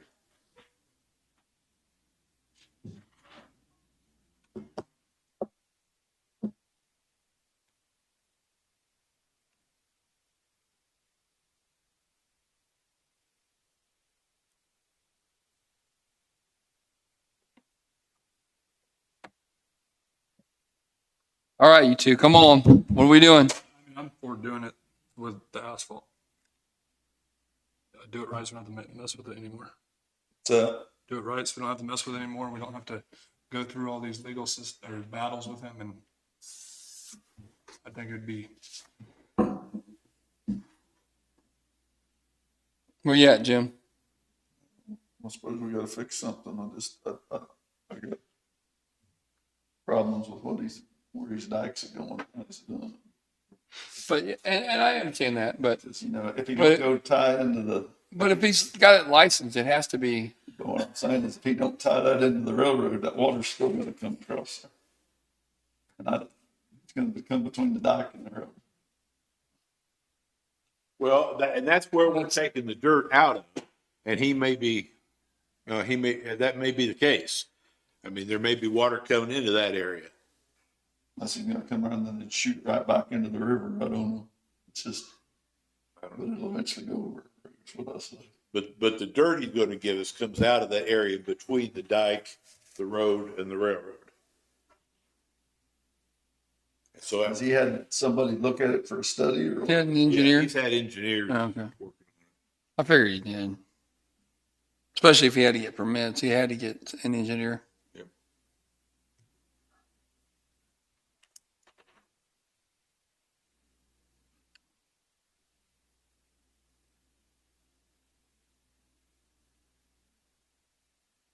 Can you get a copy of their plans? I don't know. I don't know if they'll give it to us or not. I could ask. But,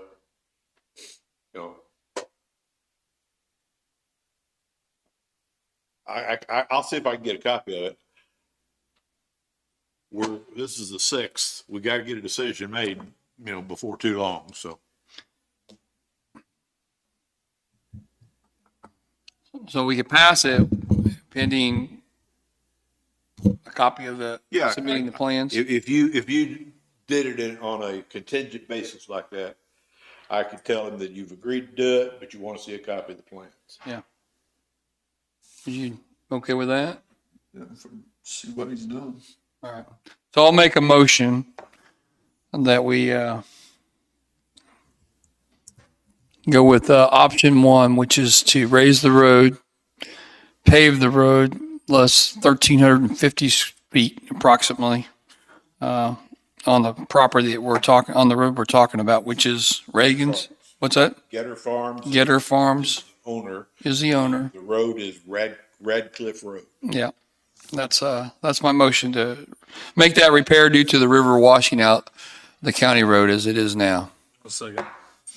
Been moved and seconded, all in favor? Well, with the condition that we receive that copy of that. Engineering plan. That's my motion. Second. Been moved and seconded, all in favor? Aye. Okay, now a harder one.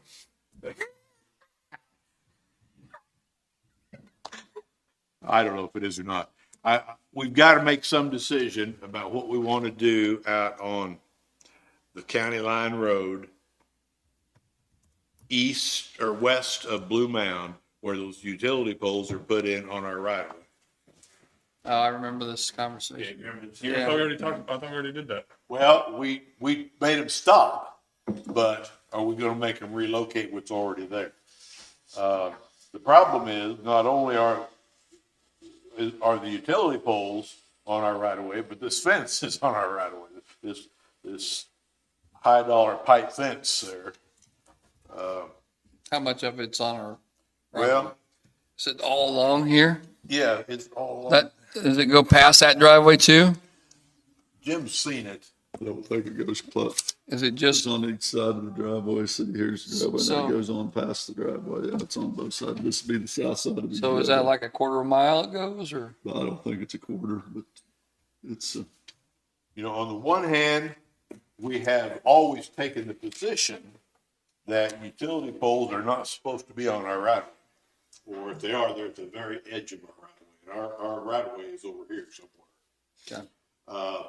And we have made the utility companies move those poles before when they've come in and put them without getting a permit or without getting approved. On the other hand, we really can't, I don't think it's reasonable to move the utility poles and not make the landowner move the fence. Because you got basically your same argument that it's an obstruction. So I need a decision from you if we're going to take the position that the fence and the poles need to be moved back to the right of way line, or if we're going to waive that requirement in this case. And, Because throughout the county there, you could argue a lot of that. I would, I mean, I don't think there's anything in the right of way. I think they should be moved. yeah, I'm I sorry. think they should be moved back. That's, I know there are many places where this same situation exists. And that's what. We never deal with it until it comes to our attention. I know. And so by this case coming to it, or this problem coming to it, there'll be landowners calling on another landowner saying, hey, his fence is in the right of way. So then we the become, fences will be, you can't. mean, I know. you gotta get in the that's fence. what I'm saying. You're gonna be in trouble Yeah. moving the fence. So- I Yeah. don't see And that. of course, this is not the same thing as a barbed wire fence on the, No. on us, you know, this pipe fence. Well, even the barbed wire is a pain in the butt to move. Yeah, back. but you run your car into a barbed wire fence, that's probably not going to be particularly fatal. But this is a pretty. And this problem was brought to us for what? Somebody called Jim when they saw these poles going in. Because it was okay. Well, they're Okay. in the ditch. Yeah. We can't even clean the ditch out now. Where they're at. And it's a new house. They put it on, and the man that owned the ground that they could put it on. And they put it. So on. what's your suggestion on it? I think the poles need moved. I don't know if we can, it's just, I mean, if you're gonna start doing that. Yeah, I don't want to You're be gonna get fence everywhere laws. in Linn County. But I think the poles should have been moved. Is it newer? I mean, is that fence new? I mean, is it newer? They built it, I think, contemporaneously with building the house, I I'd think. say the fence come along with the house or with the park. This is what I'm saying. Oh, probably It's at all the same right. time. Well, I think they probably put their power poles where they did because he put his fence where he did. Well, yeah, that's Well, you exactly. put the fence back where the old fence was, is what I'd say. And that may well be true too. I mean, I think that's what happened. Usually what happens. I wasn't there, but he put the fence back. It's usually what happens. And what you say? But You then, take a fence down, you put a fence up. so if you want to set the fence aside and forget about that for now, and just, you know, the crucial question at this point is the power company's wanting to know, do we have to move those poles or not? Yes. Okay. I mean, And if that's the presence we want to set, And we want them to move them to They're the easy. right of way line. yeah. that shouldn't be on us, is what I just. Right. I mean, that's, to me, Don't they have easements for those? yes, there's land that's got easy.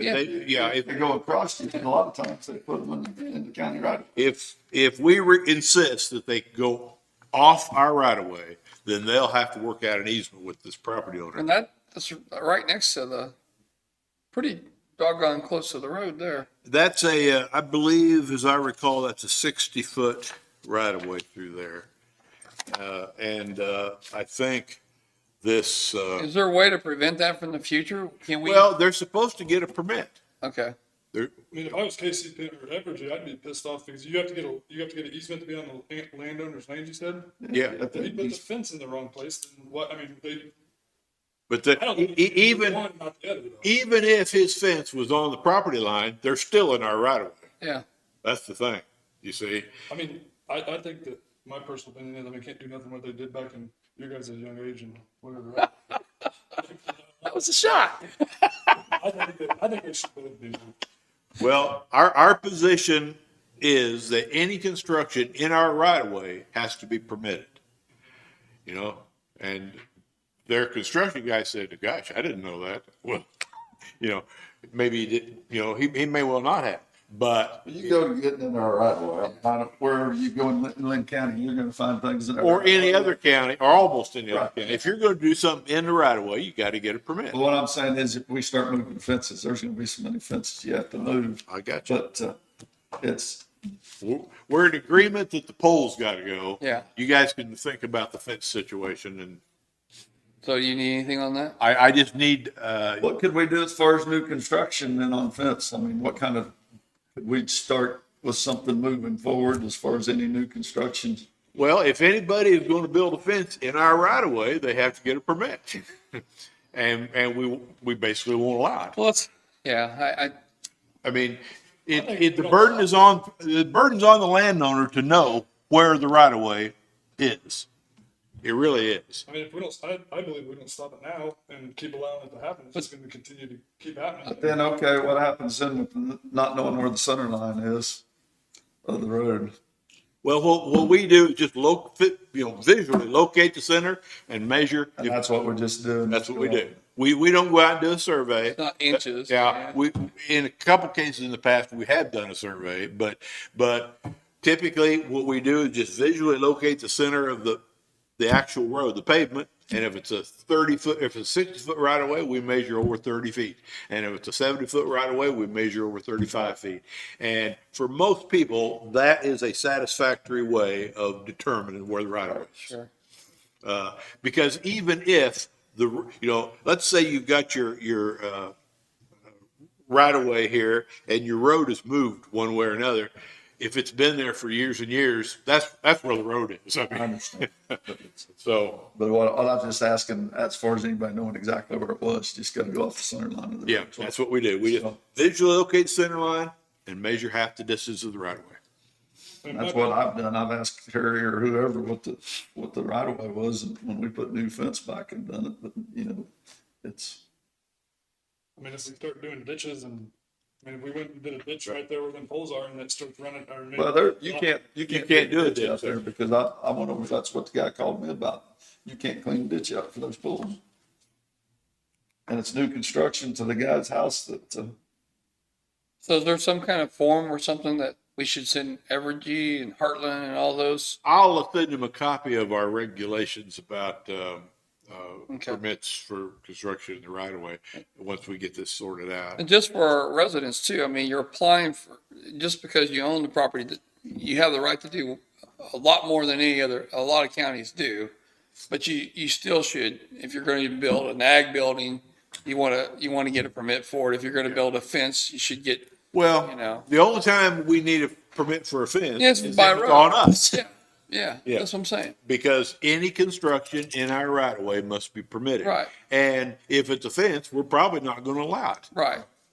But just by simple measurement, knowing those regs are 35 feet or Yeah. if you just go 35 feet the max, you're good. You just need to, everybody ought to figure 35 feet. Yeah. Because even though some of them are only 60 feet, we're going to 70 feet on all of them. And fair enough that the roads in some cases have actually moved over the years, 200 years or 150 years, we've moved the roads either.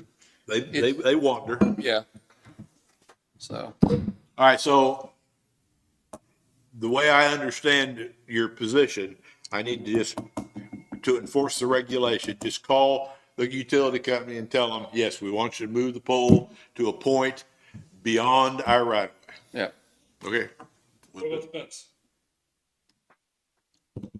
That's up to you guys. I'm not. I know you are. We're just gonna continue to keep letting it happen. Then we go. On this fence in particular, I'm not, I don't think. My thing is if there's, just because that's his problem, put a pipe fence in. What if we go start doing ditches and and we get into someone's pole or their pole's 5 inches from where our ditch starts sloping, it washes it out and they come in and make us redo their fence. They can't make us redo their fence. It's in their right of way that they didn't have permission to put it there. I would say not just because of this fence, because there are so many other fences in the past years. It would be my reason why. So The position we have tended to take in the past is if there is a fence that's been there forever on our right of way and there's no good reason we have to move it, we just leave it.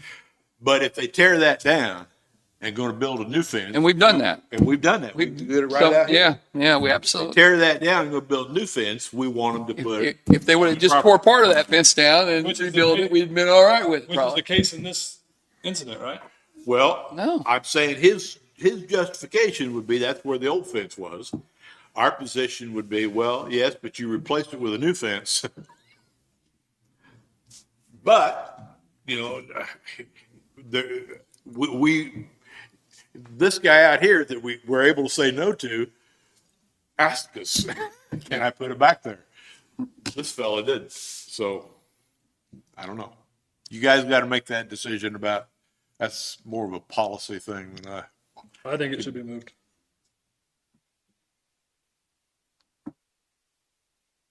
I don't know where you start with that. I don't either. That's the only reason. You set a date and go forward from that, I guess, like you say. And I don't know how we make everybody know that that's, because you're gonna move a lot of fences. I'm not.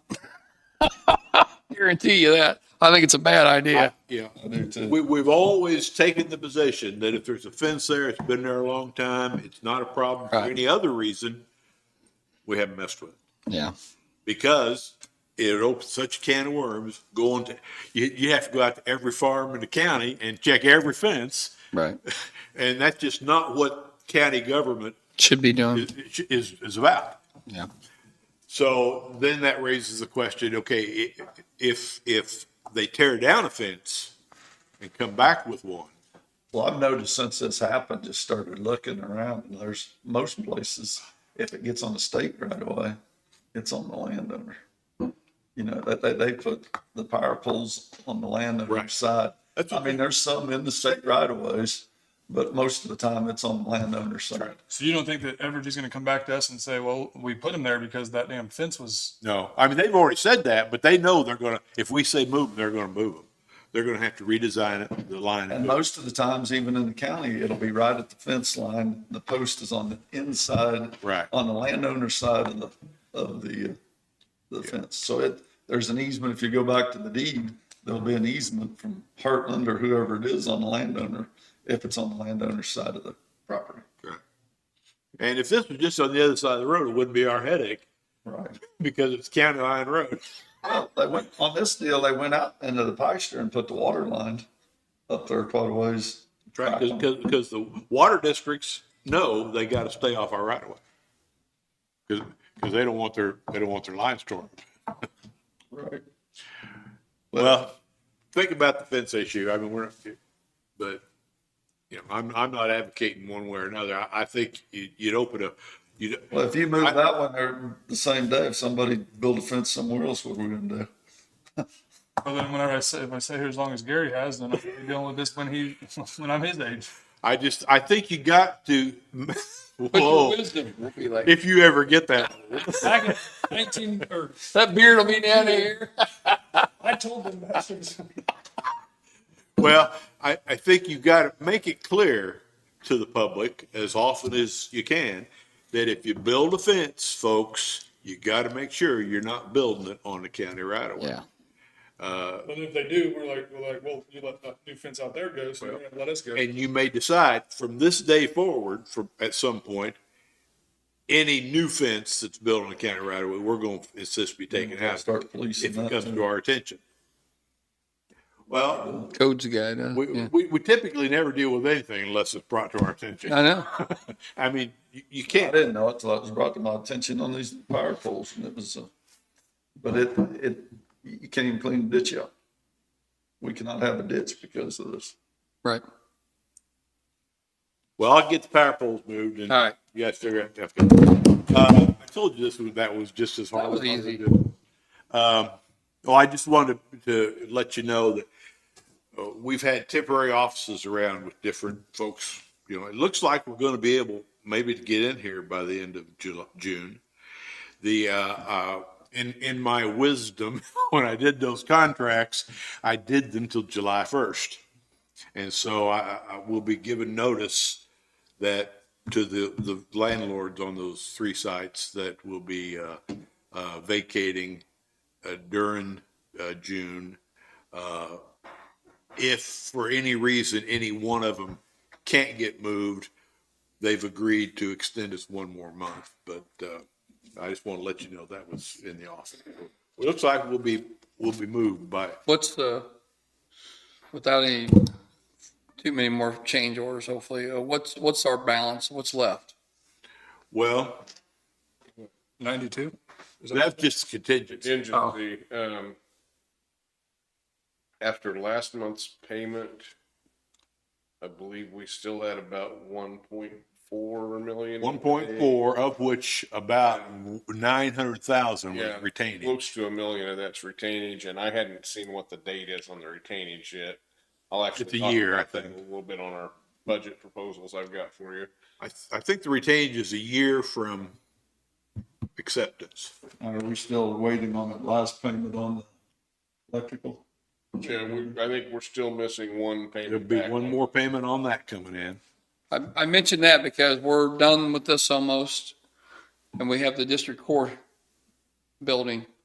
And the idea was to move everybody off the top floor. I was wondering about that too. What do they need to figure in things for their budget wise moving? Well, I think it'd probably be, we need to figure what we're gonna spend on whatever. Where we're putting and who we're putting there. We're gonna do it and put it in our. So I took all the appraisers down, took Kathy and I think, who's Deb who retired.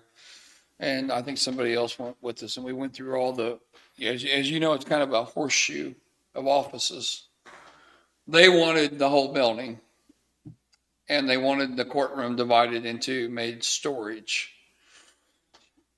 My understanding is you don't want to, you can't move without the other 2 moving. It really would not work well for Janet and I to be in different buildings. There's just too much back and forth all day long, and to some extent with Christie too. I would, however, like to get my election equipment moved over there. I don't see why there wouldn't be enough storage over there for I that. just need to figure out where and what, because I have to have a secure room for that, and it really needs to be out of where I've got it right now, because it's not a good environment for it.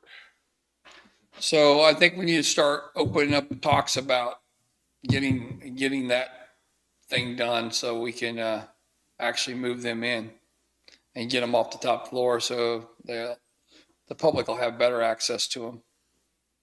And it'd be appraiser and mapping that's on Right. the floor. Right now. Sure. So you're looking at what, a total of 9 people, I think, that are up. And there the building doesn't need really much, I don't think it needs much updating at all. It's just a matter of converting, the courtroom into a storage facility of some type, basically.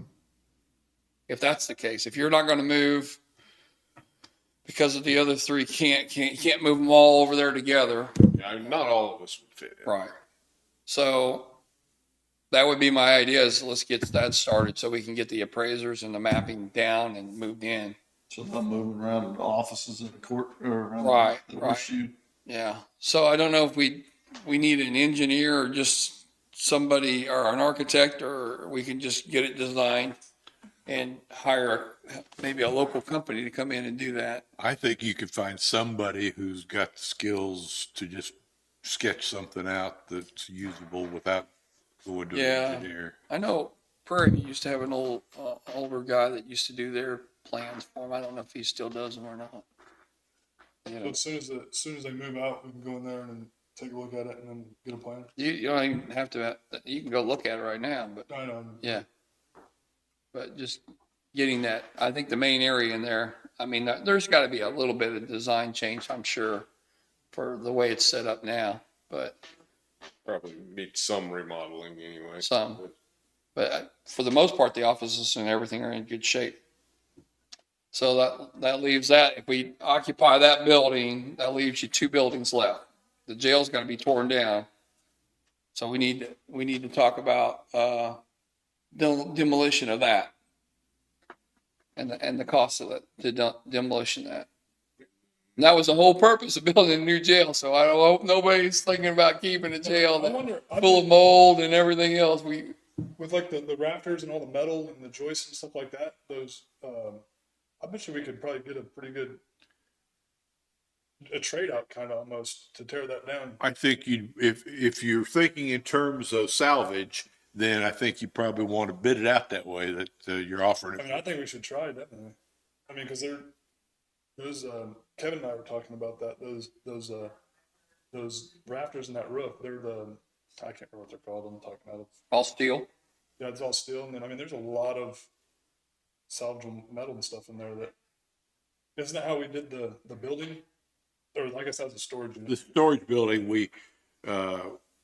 they actually paid us to come take it down Yeah. because there was enough salvage and And then we've got the metal building next to the sheriff's office that's evidence storage and stuff. I think we should keep that. And then we've got the old county attorney. The county attorney's building, I don't know what we can do with it, but I hate to just see it go away. I don't know if there's some other, maybe Kansas agency or some other government agency that could use it or something. I don't know. But I'd like to see that one kind of stay for a while until you, I'd like to see the yellow barn too. yeah, I mean, the storage, Yeah, we got, would that work for you? we got the bus in there. I don't think it's really climate controlled Okay, or from what I know about it from years ago, not a very clean environment either. That I'm not sure how well you be able to keep it clean in there the that way. doesn't say much for our Kevin's. evidence, does it? They may have done. Here's the box. It used to be a fire station years ago, and it was a nightmare to try to keep it All right. decent in there. So we got that. I have a bunch of budget stuff for you. So do we need to get hold of somebody to look at it? Yeah, probably. in terms of doing some kind of design. Well, let's talk about the demolition. That's easiest probably. We want to put that up for the jail, putting it up for bid. See if somebody's interested in turning it down. What, Okay, Would- let me see if I can draft That's what I was getting at. proposal for that. And if I can get something drafted that looks good, then we can start thinking about that. You won't want to tear it down until, I think the last of Kevin's people probably won't relocate until August or September. Okay. So it'll be after that. I think there's some utility issues to deal with when that comes down to, not just connections to water and sewer, but there's a gas line that runs not very deep right by it. So there's quite a few things they're going to need to look at to get in there to demolish it. Yeah, do that draft if you would. Okay, I'll do something on that. And then how we find somebody to sketch out something. And that would be you and Kathy. I would suggest that get the input I in did on, mention Kathy the other day that I'd like to find some space in there for my election equipment. she willing to, Where it is. okay. Maybe you could rough out just an outline of how you think you and she could do, how you divide it up, and then Try to work, I mean, then we could find I'm positive when I can get it done, but Remember whose office was bigger than the other one? They,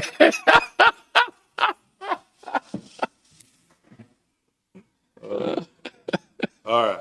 You don't need me for this bonus. not necessarily. I had a copy of all of it for you if you want it. But Yeah, I like to look at it, but I don't want to look.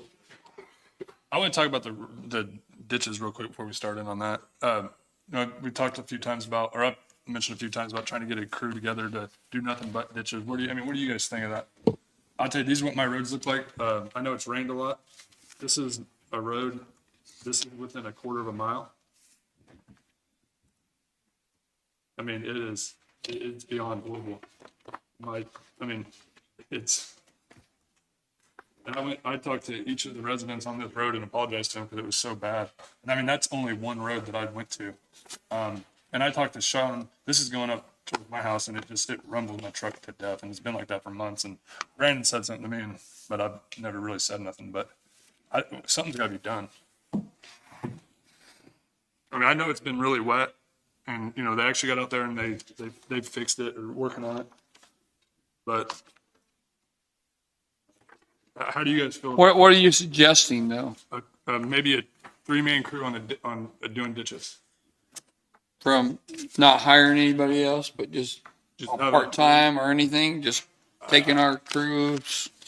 I don't know what we do. I think we should have a 3-man crew, have a old, like that old dump truck we use for the CDL or something with an equipment trailer, and we have a skid steer and a mini hoe on it or something, and we clean ditches out. Well, we don't, like you said, we don't even really have ditches in most of the places. I know, that's the problem. Well, in my area, they've started cleaning the ditches out. I mean, dragging the dirt, they've left some up on the fence side and they gotta go back and take it back out. There's been a lot of ditch work over in my area.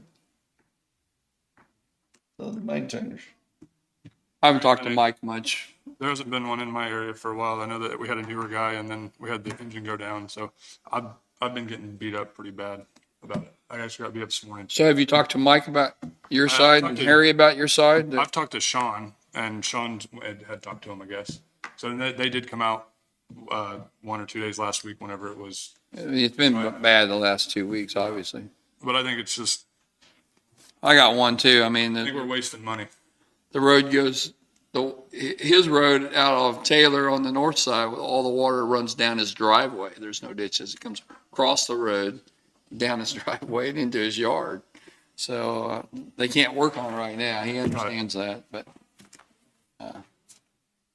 thanks. Yeah, she's got for you you asked about the infrastructure grants, Okay, that she's got those for you. okay.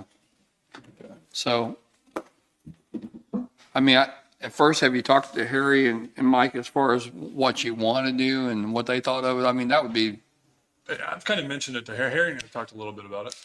what's Harry's think about it? I think he had mentioned something like, I think it was Harry that was talking about it over here at the jail with me, and he said, well, you probably need 2 dump trucks if you're going to do something like that, so that you have one you can load, and then the next one's coming in, and while it goes and dumps, or whatever. But I mean, we didn't really talk really in depth about it, but That's what he was talking about, getting a bucket for the traco, to where they could take the traco along and clean ditches and use a couple of dump trucks. When he was asking us about that Okay. other bucket. And get rid of all the dirt, yeah, All the dirt. instead of throwing it to the one side. I think that'd be a hell of a machine to. Did we say anything about the bucket? Did we ask? Or He did was supposed to be looking at it. Okay. I haven't heard from him. He was supposed to be looking at the price, finding one on. Pardon me? Did he? Okay. Okay. I don't know, I think we should have a crew on the ditches at all times. And I think we pulled them off of the graders enough that Why don't we just bring Harry and Mike in, talk to them about it? I'm gonna do that. I mean, it'd be unfair to just say, go do it All right. without talking to them. And then, because we don't know their personnel issues. I mean, I'd like to bring them in, All right. get their, Talk to them next week. Yeah. Okay. yeah. Is that cool? Yep. All right. Yep.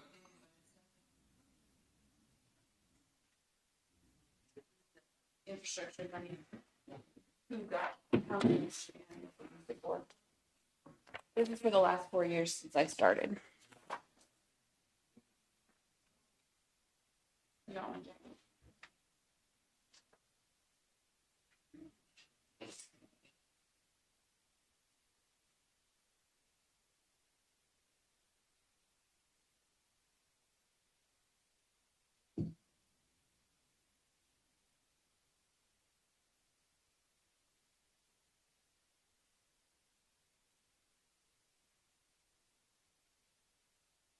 So was I know that, I don't know if you know this or not, the answer to this. Lacey put that long strip of sidewalk, was that a separate grant that was a CDBG grant.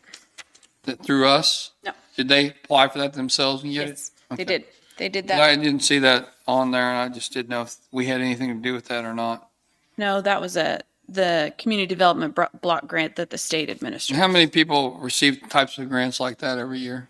Oh, I don't. That was quite a grant, wasn't it? Wasn't like a couple $100,000? Yeah, it was. Yep, they're usually about that. They're usually good sized grants, but no, I don't get any kind of reporting on grants that they get outside of. So it's not only the infrastructure grant that we give them, but there are additional grants that they can apply for through the Yep. state. And a lot of times they use our infrastructure grants as their matching portions to state grants. Right. That's fair enough. Okay. But that's how much we've been able to invest in our infrastructure in the last year for our cities. Or 4 Okay. years, I'm sorry, not year. Okay. Any other questions on that? Nope. Okay. I'd still like to see somehow get the administrator or the mayor in here every now and again to talk about it, like what they're, Well, that's what we're doing tomorrow night. Yeah. like, I mean, in front of the public here at a meeting. Well, that's going to be public. You guys are just against it, aren't you? No, but it's going to be public. What do you mean? I just don't see anything wrong with our cities coming here and telling, over a commissioner meeting, how things are going, what they'll be using this money for. But if you guys don't want to, Okay. I'm not against it. I'm not against it. I think that for the cities, at least, that's something you'd have to run by Gary because they're separate entities. I just think it's an opportunity for the city to come in to let everybody know how things are going. I'm not against it at all. That's a Gary question. That's all. But I would say this too, that's why that meeting's there and we have all of them there. I don't know how we get it. Can we have it here with the camera? I mean, I don't think we'll have Why can't we? Because I don't think we have room. Oh, we do have room. We have plenty of room. Once we Set get some the tables up. once we get the county people in here too that want to come, I think we got room. I do. We just set tables along there. okay. Well, we'll try next time, I guess. Let's try it this time. Why not? Why not? I can see if the room's available. Is it available at 7:00 at night tomorrow? I don't think David has the calendar. Joyce has the calendar. I can see if it's available. That's an easy change there, and we could have the YouTube up. I think it'd be great. I can see if it's available. You see my vision? I can see if it's available. I can't promise anything right now. I'll see if it's available. I don't see anything on the calendar. There you go. Okay. On it, but you're gonna need to, We just need some tables. Well, I don't see any tables over there. so you'd have to notify Uh-huh. everybody that's coming. They'll be fine. If they show up the wrong spot, we'll just send them down here. And then if Chris can set us up for a video, a special meeting for county commissioners, that'd be great. Okay. And then everybody gets to see. Danny? I like it. All right. Okay. So it shall be done. Anything else? No. Thanks, Jessica. You don't want to come back now? Aaron, you got something? Pam brought me a map of the district, the district of what it actually is. What property is not in that district. So the way, Gary, this is a property that's outside the sewer district in Centerville. He's building a new house and he's interested in having a sewer hookup to the water, to the sewer district, right? Yeah, he wants to weigh his options Yeah. between septic and So, hooking to. so I'm sure you talked to Gary. Gary said the simplest way and probably the right way to do it was just annex him into this, annex that entire property into the sewer district. Okay, But I'm sure he wants to know what the estimated cost would be for hookup. yes, That's what Gary's trying to get. He'll get for you probably next week. okay, And you're going to see him Wednesday again, right? I'm gonna see him. Remind him of that. Okay, That's what he's saying. The easiest way is just to annex that or expand it out to include this property. And Danny, this is the property owner here. He's building a new property here. He's already split his property, so he had to go through planning and zoning. And now he's interested in weighing his options. Should he put a septic system in, which is probably cheaper in my, I agree. And it butts right up to next to the district. or, yeah, just or wasn't can he hook up to the nearest sewer lines right here for the district? So he wants to know which is which. So that's what we're trying to find out. Okay, do you want to keep that? Nah, you. All right. Thank you, guys. Thank you.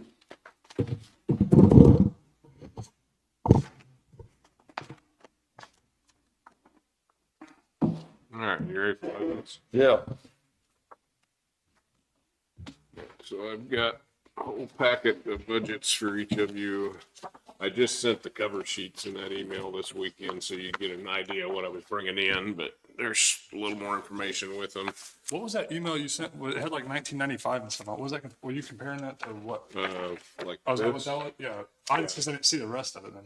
Yeah, this one is a budget comparison I've been doing every Yep. year. It shows what each budget's done over the last 10 years or so, and then I get into another page where I show what's being requested for next year and how much that goes up or down. I did not print any extra copies of that, but I'll keep bringing this back in and I can send it to you whenever you guys want it. I thought these were pretty good. I mean, you look, Most of these are non-tax funds. Yeah. So it's not gonna have an effect on mill levies. Do you want me to just go through each one in the order I've got them there, or?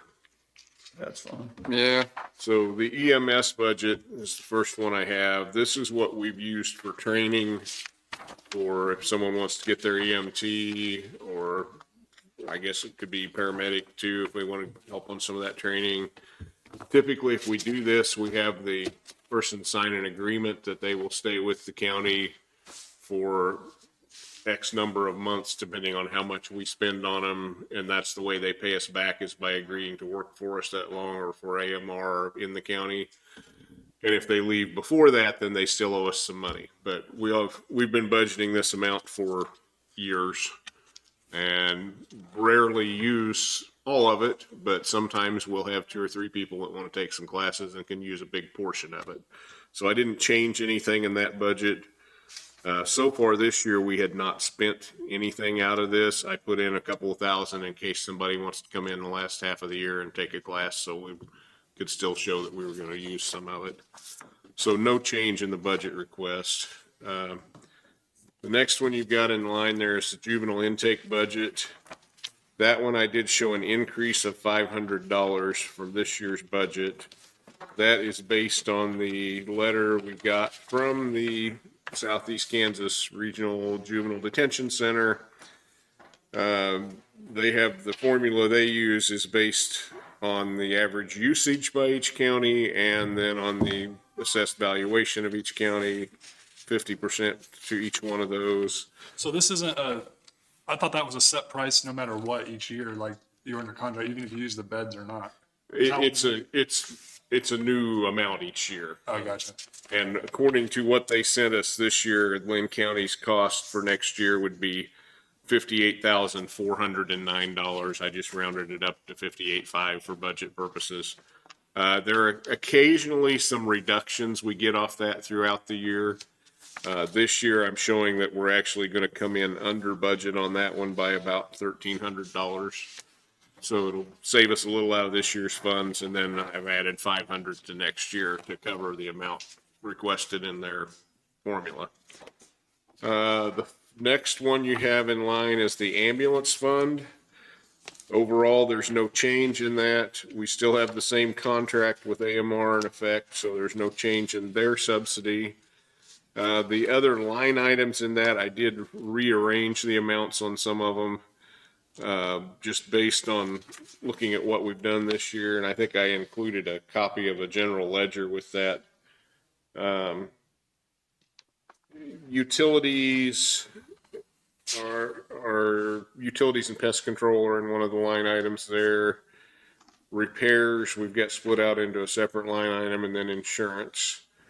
So we've had some work done on, well, we've moved the Lacine into a different building, so we would hope for next year there wouldn't be a lot of repairs necessary there.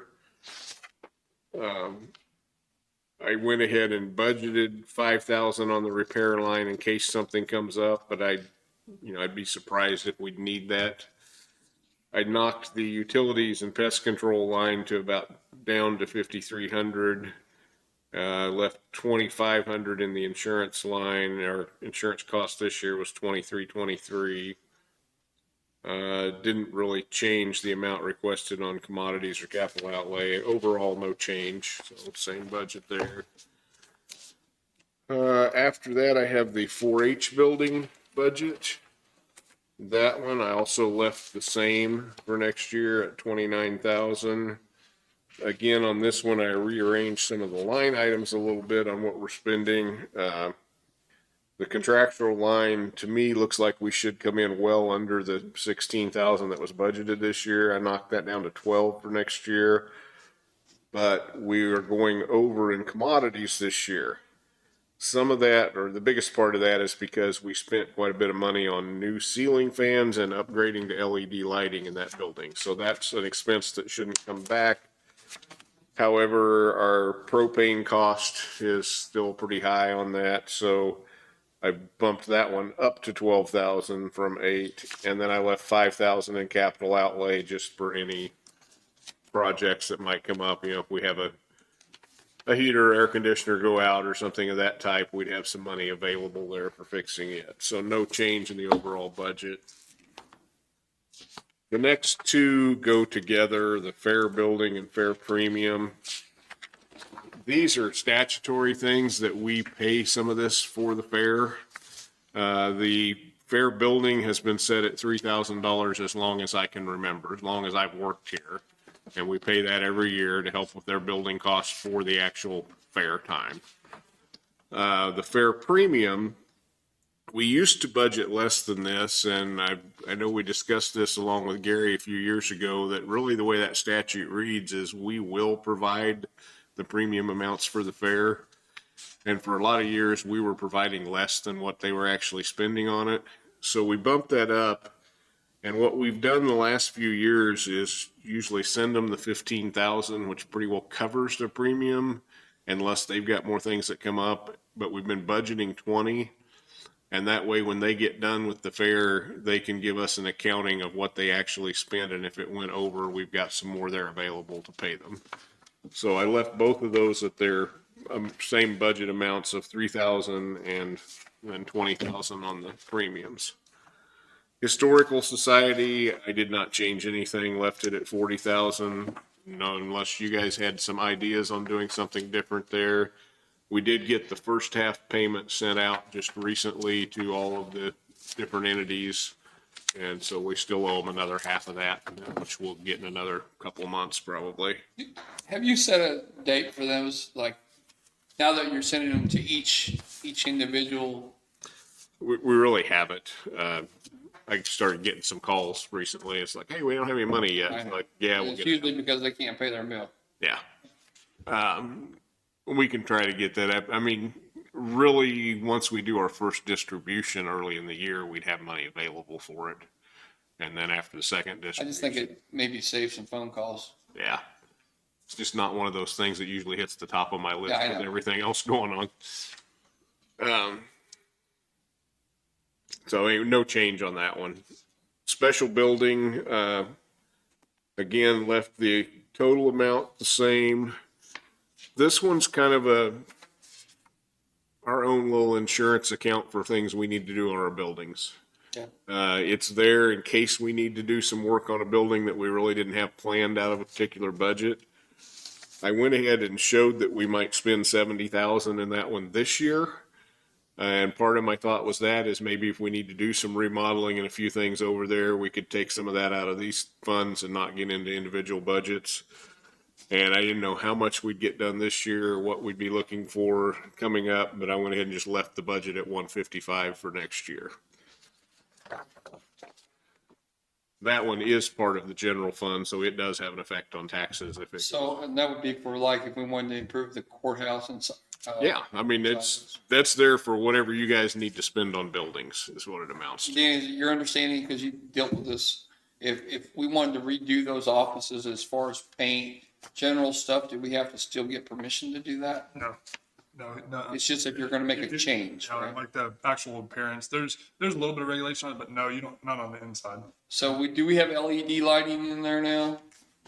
They've been doing it in some of the places. I'm not sure The where. judicial building isn't on the historical society, right? Is it? I mean, Which one?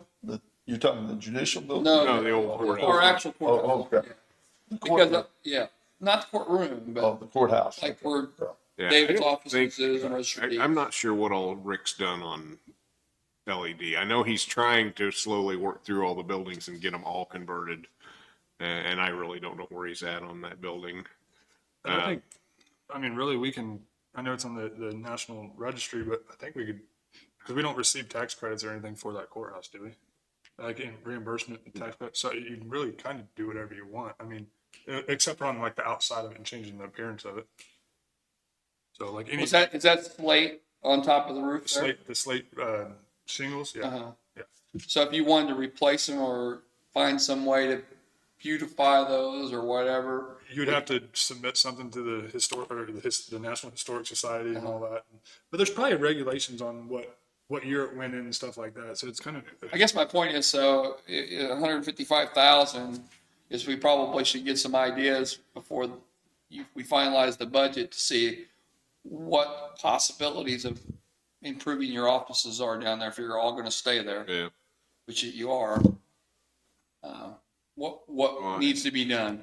I know for a fact in mine right now, I've got a couple of spots in the floor that need to be replaced because they've rotted out. Carpet over the walk saw. Isn't Yeah, it 'cause there's a lot of humidity down in the basement coming up? Yeah, it was right above where there were some like release valves in the system or something on the boiler, and it's basically rotted out the floor. We've got cones setting over those spots right now. And so if we wanted to replace and actually have a heating and air system in there and get rid of the water, the ones they got now, the heaters, we'd have to actually get permission to do that. I don't think so.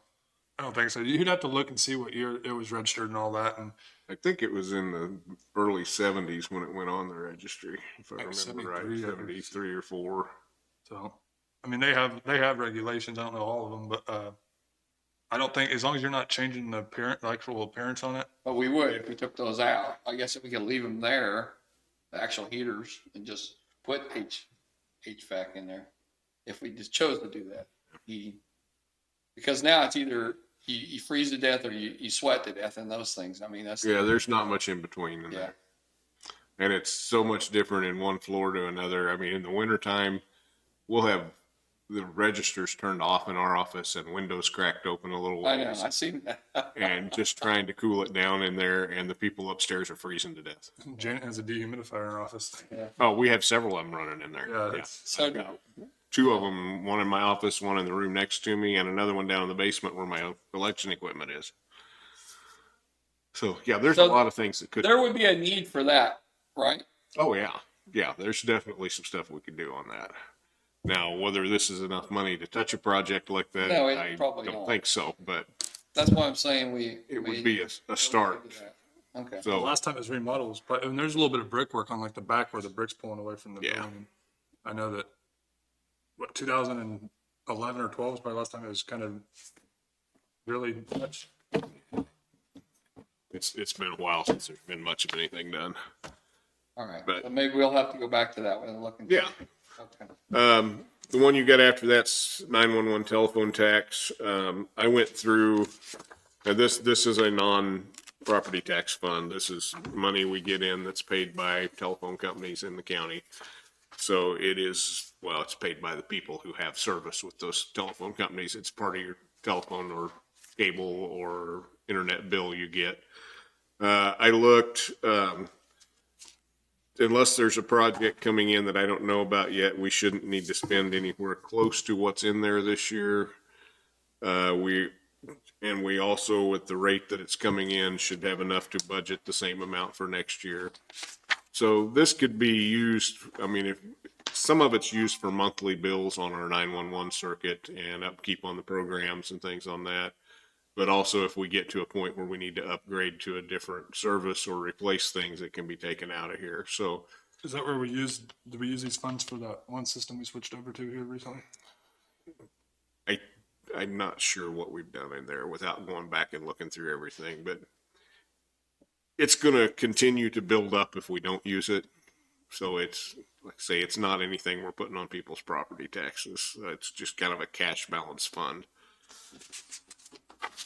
All right. And then the last two you've got there pretty much go together. They are the debt service and the capital improvement funds. The debt service fund, that's our bond payments. That one is set by our payment schedule, so there's really nothing I could change on it. We just made, or we're just making a payment. It'll be in next week's bills for the principal and interest on the bonds that's due July 1st. So that payment will be $618,000 that's going out. The next payment we have will be January 1st, which is interest only at $295,000. However, we will pay that in December because we have to get that bond money in ahead of the due date. So the total of what we're paying out this year between these two payments is $913,156.26, which is exactly what we had budgeted for this year. For next year, based on the schedule, I'm able to drop that one down just a hair over $1,000 because of the way the principal and interest comes out next year. Just on a kind of a side note to that, on our sales tax income that goes in to make these bond payments, let me find the right fund.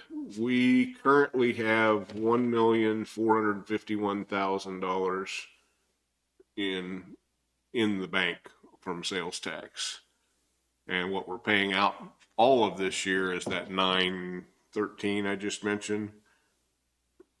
913,156.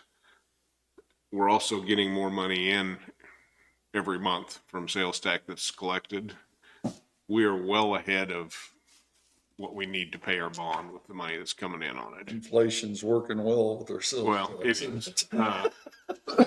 you know, that's going to get us to a point in a few years when we can pay some of these off early if we want to. We're going to have money available to do it because we're building up an excess there, which could let us pay off the bonds quicker. And once the bonds are paid off, that sales tax drops to 0.25% instead of a full cent. Right. Well, it's still going to be years to get it paid off. I don't think any of us will probably still be sitting here when that happens, but that's just something to keep in mind, and we'll want to remind people coming in that could be done. The other one there, the capital improvement or construction account, I went ahead and left $1 million showing there on next year's budget. Again, this one's not property tax money coming in. I don't think we'll need that because I think we're going to use up what we had in that actual fund this year, and then we'll actually be tapping into our county funds that were part of this project to make that final payment. By leaving it in here, I'm not changing requirements for property taxes next year. It just gives the authority to spend if we do have a little bit left there to pull out of. So that's all of them that I had ready for you for today. Is there any of those you'd like to go back over with any questions or something you'd like to see different in them right now? I don't have anything. No, I don't. I think it's good. That's easy ones for you. So if those are okay for now, if we could get a motion to tentatively approve these budget requests as presented, that way I'll get them put in. That's my motion. I'll second. It's been moved and seconded. All in favor? Aye. I still have probably more than that left of the ones that I do to work on over the next 2 or 3 weeks to bring into you, and some of my tougher ones are coming up later. Need to be thinking about cost of living amounts. What did we do last year? Last year we did 3. I looked at like CPI right now for the last 12 months is well over 8%. I found another place where there was a cost of living study done and they had it at like 5.9, and then another one on increases in products was up in the 8 range. Truly with what costs are doing right now, if you ever wanted to do a big cost of living allowance, this would be the year, because it is costing people a lot more than it did. But again, that's something for you guys to think about. And by the time we get all the budgets put together, we need to figure out where we're going with that. But Can you give us an idea of what, like, if we went up a 3% or 5 or? I haven't done that on this year's salaries yet to look at it, but what I remember from last year, I think it was in the neighborhood of $70,000 per 1%. Salaries have gone up, so it's probably a little more than that now, but maybe in that 75 per percentage range, somewhere in there. Have you had any talks about the insurance? I know you was going to, but We're still hoping to get some more quotes back in on adjustments to it, but I think they're having trouble finding anything to cut it down much, so I don't see a lot of change happening there. That's kind of one we just got, it finally caught up with us all these good years with almost no increases that it hit us at one time.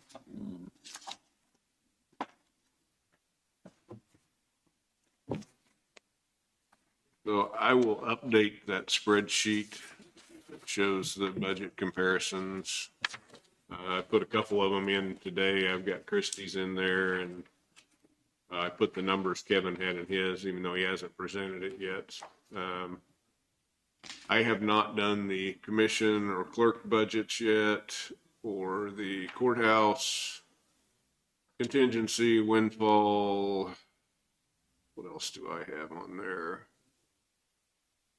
Election.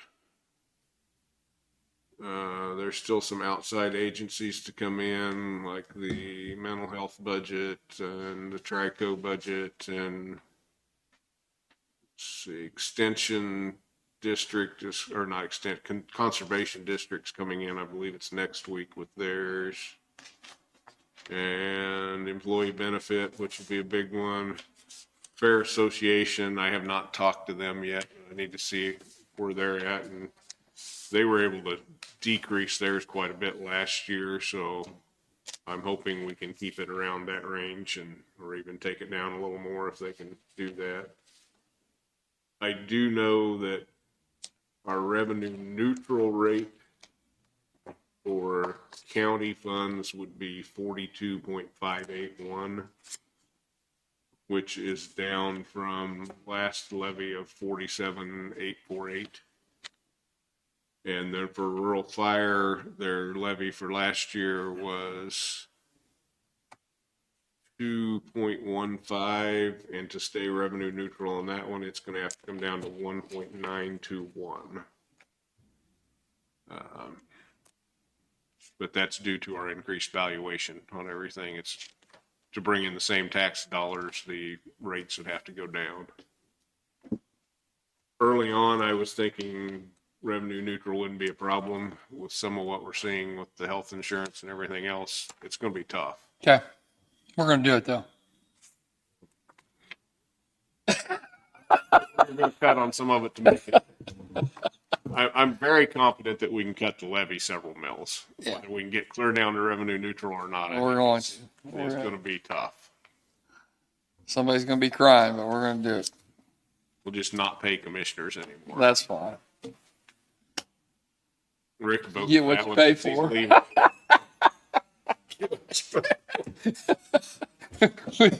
You get us on a phone call from then on. Danny's already there. Oh. Yeah, where the money is. It's rain, and you gotta do what you gotta do. Gotta pick on you, Danny. Is Uh, that everything? That's all I've got for. so our meeting is tomorrow night at 7 o'clock, right here, Done here? right here. Okay. Somebody put a sign on the door down there. That's right. That's all you gotta do. Come to the meeting. Danny's gonna give you a mic and you can speak. I'll make a motion to adjourn. Second. Been moved and seconded. All in favor? Aye. Aye.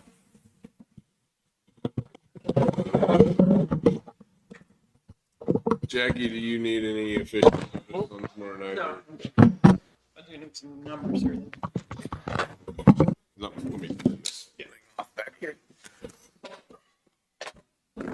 Mike still. No,